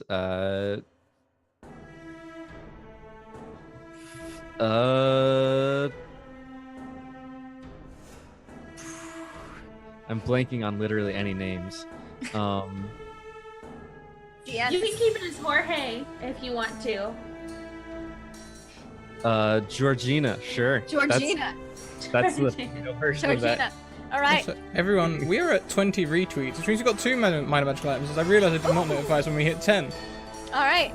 Yeah. I'm just gonna roll a D3 then, and we'll see. Hi Tesla. Johnny's 1, Ish 2, Junker 3, and we'll see who gets 1, and then we'll roll a D2 for the other one. Junker, and then Ish. Junker and Ish, you'll each get an item upon breaking. Alright. So oh yeah, actually this works out really well in your reboot state. So Junker, you're currently working on, so we have Georgina, and what was the other person's name? Hendrix. Hendrix. Georgina and Hendrix. Alright. So Georgina and Hendrix, you're kind of hanging out with them as Boldrick is doing some paperwork in the office, and you find an interesting piece of scrap. You're unfolding. It looks like a crumpled space car. It's real weird. Like it's basically looked like it had a bad accident. It just got like tin can crunched basically. And keep going right now. It's in my face. Sorry. Cat hair. Oh. And when you're kind of like uncrumpling this to retrieve components and what might be salvageable, you find a white badge belonging to a crew member of the SS St. Vincent. Maybe this is one of their patrol pods.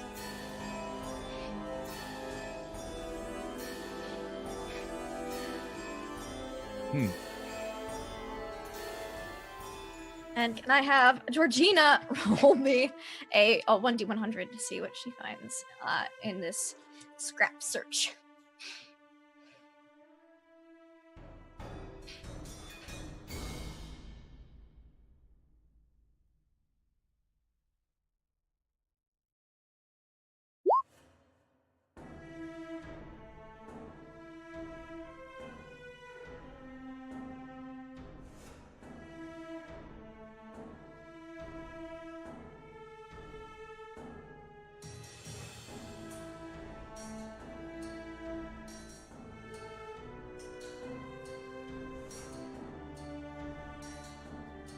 Is Lindy frozen? I think Lindy is frozen. we were all just waiting. I thought she was just focused for a It's second. a really like concentrated face as well. Like No, she's out. yeah, she's down. Well, I suppose we'll find out. Oh, Hello! Hello! Hi! My internet had like a weird blip. What was the last thing you heard me say? Nothing. We heard Ish roll. That was about it. Okay, Ish Didn't- roll. Ish roll 1d100. Cool. So Ish, or Georgina, should I say? Georgina pulls out from her piece of wreckage that she's looking through, a smooth rock with strange vein-like patterns crisscrossing its surface. There's something etched into it in Elven. It looks fairly valuable. Maybe. Better, it's real pretty. Georgina will look at it and kind of study it for a second, and then look at her friends and say, "Can anybody read this?" Hendrix is a gnome. I don't know if Junkar can. Junkar will read it. Hendrix, you speak Elven. It's not hard. It says G seed etched into it. It says what? Well, you're muted for one. G dash seed. Not you. Ish. Johnny's muted. I mean, Hendrix. Oh. Hendrix is muted. Sure, I speak Elven. It says, what does it say? It says G dash seed. G-seed. What does that even mean? I don't know. Performing search. You don't have anything pop up on your search on the Spoogle, which is odd, or in your reclamations database. Which means it's either worthless or very valuable.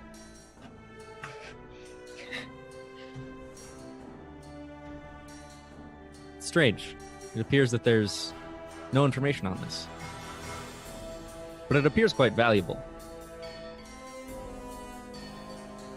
Georgina's just gonna shrug and stick it in her pocket. Sure. Alright, Boldrick pops out of his office. Alright then. Done with that blasted paperwork. You'll find anything interesting. Well, I found this badge.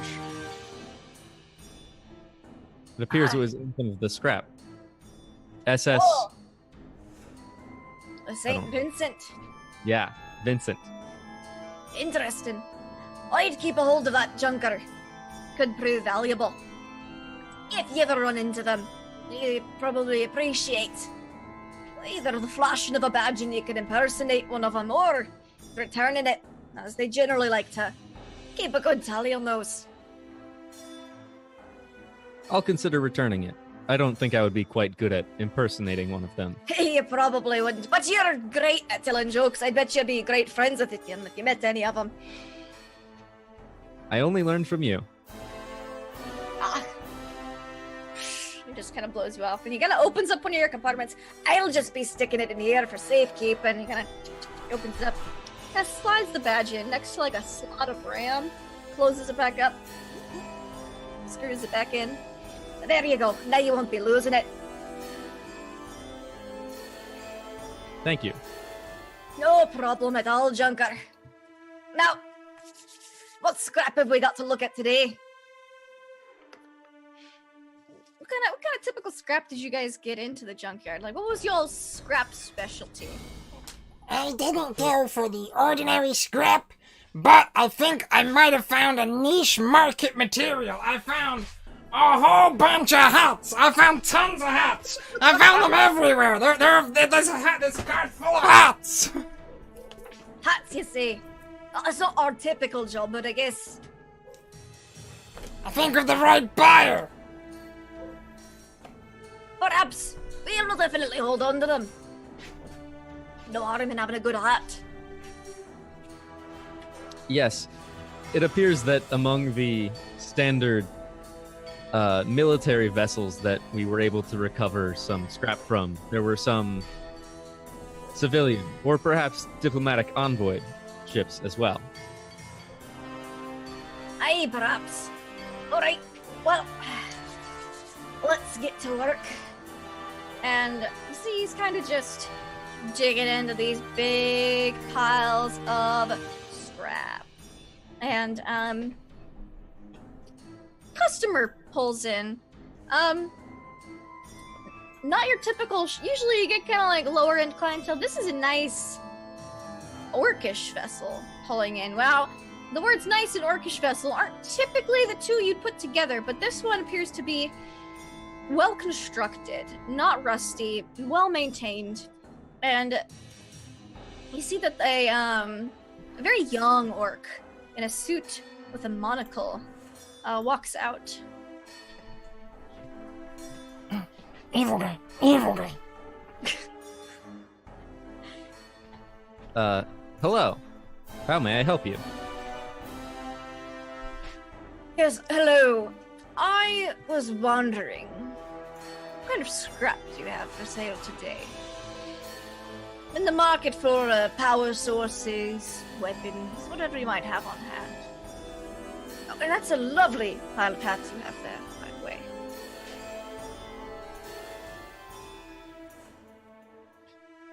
Well, if you would like the hats, we would be more than happy to sell them. We do have some number of weapons as well that can be repaired or affixed to your ship. What exactly are you looking for? Something sleek. Something easy to maintain. My crew isn't the most experienced. He kind of adjusts his monocle.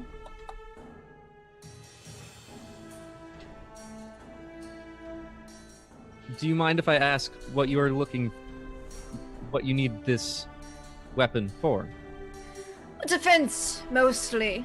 But you know how orcish ships are typically received in certain space sectors. I'd like to be able to fight back if I was to be aggressively engaged in space. Understood. Defensive weaponry. Yes, I think I that. know just the thing. All right. And Junker will go off into deep in sort of the scrap piles and just sort of start ripping like large pieces of rusted metal off and finding like what is basically half of a ship and just Yeah. undoing the bolts on the weapon that's holding it in, and find was essentially a very large laser that is entirely made out of chrome, and unlike everything else here, is surprisingly unrusted. All right, so you're doing that. Why don't you give me like your mechanical salvage roll kind of thing? Technology or Sure. crafting. Craft. Let's do crafting. 14. All right, a 14. You pull out a few different types of defensive weaponry. You actually find a nice shield generator that you didn't remember you had. One of your partners in the business might have forgotten to input it. You bring them forward, and he's been trying on the some of the hats in the meanwhile. Kind of, you see that there's like a mirror kind of propped up there, and the walks over to Hendrix. Can I try that one on? And it's a fedora.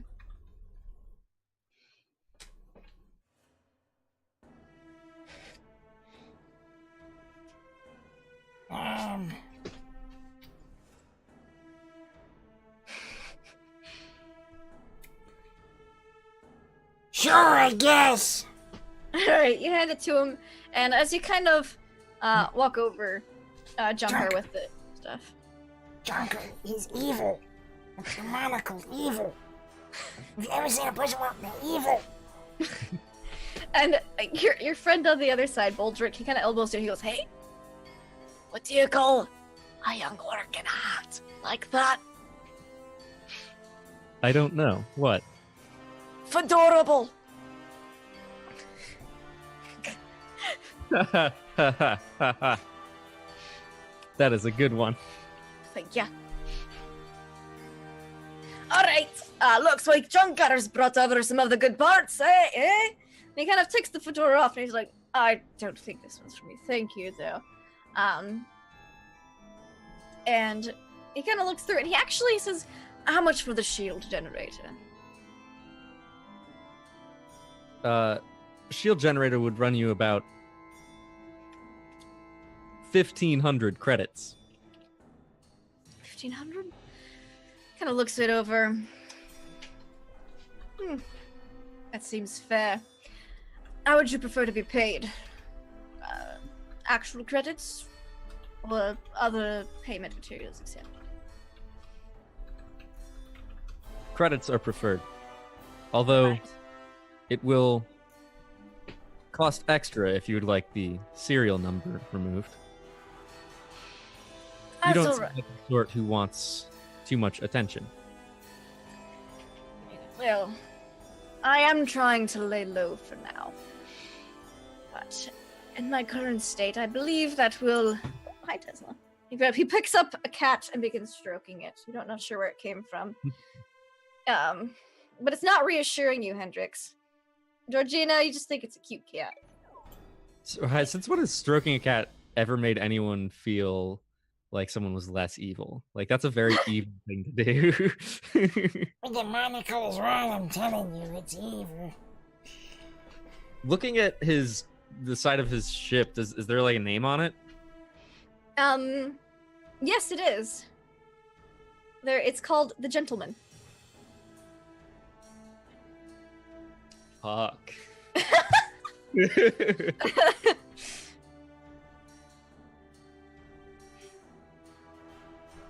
but how much extra to have the serial number removed?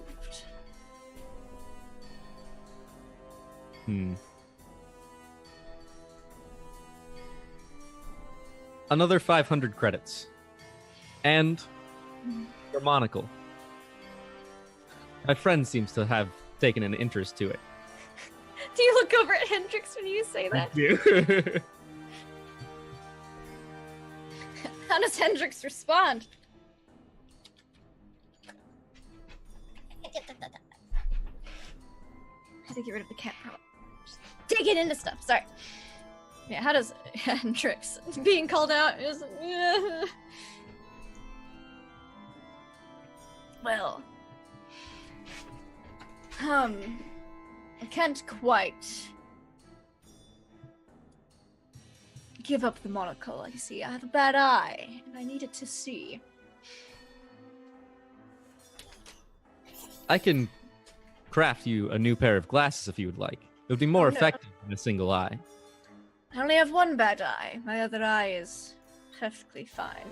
And I need you to give me a perception check, Junkar. I just got better at those because I You did! You're really scrutinizing your memories. 15. So you look at that, and you look at his one eye. His one eye is a normal orc eye. Are you gonna jump right back at me? And the other eye is, it's really hard to tell at first, but you have like 10/10 vision because you're a robot. And you notice that his other eye is a robotic eye. It was hard to tell because it's so finely crafted. It looks almost identical to his other eye, but you see the aperture kind of like adjusting more so than in his other eye as he's looking around, which would explain why he only needs a monocle.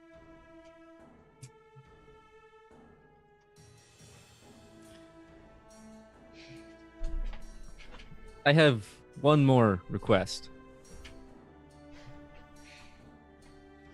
Yes. Could you delete all record of you being here? Including the footage you've taken. Why? As far as anyone knows, I've never been here, never have, and never will be. And you see Boldrick just kind of elbowing you. He goes, No, Junker, don't make a spectacle of yourself. Thank you, Boldrick. Hey, how about, you kind of sees, like, feels like a tension slightly rising. I think for the serial number removal, and he sees the cat stroking, and it's a little intimidating. The serial number removal, yeah, it's an old shield generator. I think 1500 would be just fine for both of them. You know, now's this time. Yes. This is agreeable to me. As soon as it's ready, I'll have it loaded onto my ship. I'll go and get removing the cereal right away. You're lucky that my friend here has an eye for a good deal. Kind of just gives a slight sigh, and Boldrick's like, it's a good one. It's a really good one. And Hendrix and Georgina are able to remove the serial number, no problem, and have it loaded onto the spaceship. You notice that he installs it himself, and then eating stuff off the floor. Sorry. The cat gets into a little bit of something and he just boops it on its snoot a little bit. And then he pulls away. You see the ship go off into the atmosphere. And defrag complete. Restart completed. You hear that little voice in the back of your head letting you know that your system's reboot is complete as you kind of have that memory flash back to you. Could I also have the memory flash back to me of when I heard about the gentleman before and what Yes! he does? Come 100%. And that, as Junkar's kind of realizing it, is where we're going to end tonight's episode of Completely Legitimate Business. Fantastic. I'm genuinely upset. I want to know what happens with Johnny and the Pirate Queen. I want to know so bad. Fantastic episode. I hope you all enjoyed it. Let's go around and do our usual things. Let's talk about our favourite part, where we can find each other online and all the wonderful things that we do. I think it's only right that we start with the wonderful Sassy with Sander below us. Oh, hi. Oh, hi. Wow. I always have a hard time at this because I always really and genuinely enjoy like all of it. I think I don't know. I think my favorite thing, like as a character, like Ish is probably favorite thing. If Ish was a third party, I don't know. She really likes the tentacle. I liked that dynamic of like the jealousy of like just wanting to be the tentacle. I don't know. There was just so many good moments. I think that's my favorite though. I really like the tentacle. I like all of it, playing with the ships and things like that. The Kraken. Mm-hmm. But I am Sassy with Sander. You can find me on almost every platform under that name. And I have a YouTube, so check that out. I think I say that every time, but you should check it out because it's cool. But yeah, that's it. Fantastic. Thank you. I've just posted your Twitter in the chat so people can go and find that. We'll take a moment to talk about Marcy as well. Marcy is a big presence in the community with both Monty Cook Games and Phantom Roll Booth, and it's very worth checking her out. Checking them out. Sorry. Oh no, she does go by she there, according to the overlay at least. Like I said, struggling with that recently. Very worth going checking them out over on both of those places, and I'll put their links in the chat. And we'll go next around to Not So Speedruns. Oh, hi. Hello. This episode was really fun. I was wondering how the flashback sequence was gonna work, and it worked super well. There were some pretty good puns in this episode that I was real proud of. This was arguably best pun episode so far. You might even say it's number pun.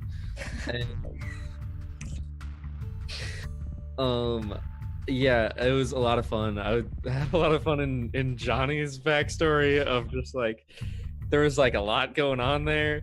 I'm really happy to see Scrat very frustrated about the mystery of what happened next with the Pirate Queen.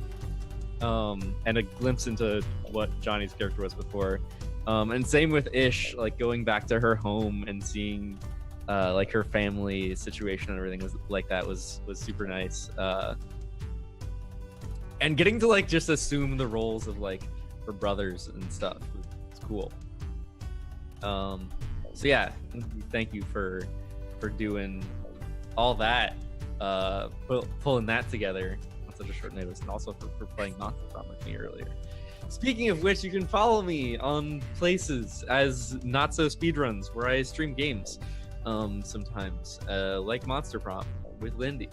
I'm currently doing a charity stream, or like a charity campaign right now for To Write Love on Our Arms, awesome mental health charity. They provide like real support to real people. And we've been doing that for a couple days now. It's called Valentine's Day Doesn't Have to Suck. And I'm going to be streaming again tomorrow, probably with more Monster Prom or Arcade Spirits and stuff like that. Yeah, definitely come check it out. Support the cause and all that. Also check out @CastTogether on Twitter. It's a community of streamers for mental health. on Twitch, and helping organize the charity campaign through that as well. So that's it. That's me. Thank you so much. Thank you so much, Speedy. And last but most certainly not least, Lindy. Hi! I didn't know what we were gonna do tonight until we started doing it. So, cause I was like, oh no, we're down to Marcy. I don't want to start the minor space mining, without her. And also, cause I just knew that respectable, sexy lady was gonna get involved. She won't get real mad. And so I was like, flashbacks. We'll do flashbacks. So, I really liked getting to see everybody's backstories a little bit more. That was super fun. Kind of flesh those out a little bit more. Kind of everyone learn about each other. I think my absolute favorite, though, was seeing Scrat/Johnny incredibly, nervous, flustered, sweating, because it's hard to get Johnny into that state. I've DM'd Johnny many a time more than just for completely legitimate business, and I think that's the first time, actually, that Johnny's been a little off kilter, and so... Didn't know what to do. That was super fun. I really enjoyed that. Yeah, been telling everyone that he's going to overthrow the Pirate King, and there she is. Does she make her? Does he make her a part? Do they make her a part of their crew? Who knows? Does she make him a part of her crew? I guess we'll have to. I don't know. We'll have to find out. Who knows? No. We don't know. The only time Johnny calls anyone else captain is in bed. And I guess with Captain Lysander Frost. So what are you implying? Love it. But yeah, no. So that was super fun, and I guess I really loved just making up Ish's part of her story. I'm like, yes. What's your neighbor sound like? Yes. And then just tying in some of Junkar's backstory that he didn't quite realize he had until little dots connected. So that was super fun. So that was super fun. But yeah, you can find me online at LaughLoveLindy, Twitch, Twitter, Instagram, all the social medias, YouTube. Definitely check out my YouTube. It's where I post all my D&D campaign stuff, other tabletop RPGs as well. A few days to a week after they're aired on live on Twitch. I play in/DM about a dozen or so tabletop RPGs a week. Tomorrow, I'm actually on my channel from 3 to 6 p.m. Eastern, is going to be a mouse guard campaign. I'm trying to do little mini monthly modules to showcase lesser known tabletop RPGs as kind of learn by play. So if you want to learn how to play mouse guard, check it out tomorrow. Aside from that, yeah, that's claws. That's pretty much all I'm doing right now. Let's check it out. Fantastic. Thank you so... Oh, don't tap that out. There's a bunch of good quotes. There is a bunch of good quotes. I'm just seeing who's online, because if we're gonna go with something a bit more risque, we better find someone who'll understand. So I'm actually looking. Do you know this time of the morning? There's not many people around, but there is. We've got Little Copper Joe being creative. We've got Glitchbutt just chatting, and Katie Quixotic doing some Jackbox. Maybe we should over to Katie. Let's go and say hi to Katie. That's what we're going to do today. We're going to go and say hi to Katie. In the meantime, check out my social links. Check out my Patreon. Check out my merch. You can do all of those things following those links, and also check out my sponsors, Bird in the Storm Publishing, who create modules for D&D and other TTRPGs, and Mage Hand Press, who created this, the Dark Matter Alpha, which is a ton of fun, and you can catch us here every Thursday playing it. Also the panels below the screen, arasavad.com, arasavad.com, tabletoploot.com, and ruinc.com. You can check all of those out and get a 10 to 15% discount using my special codes. So we are going to go and pay a little raidy-roo over to Katie Quixotic, who's... Can I spell their name? I hope so. I've got it there on screen, so I should be able to. Stream name is lying, but that's fine. Stream name is what? Their stream category is lying, because she's actually playing The Witcher, but I don't think that's... Stop. By the by, we'll go and say hi anyway. Thank you very much, everyone. Until next time, keep on evoking emotions, and we will see you tomorrow at 1 p.m. for some Star Trek. Catch you later, everyone. Bye!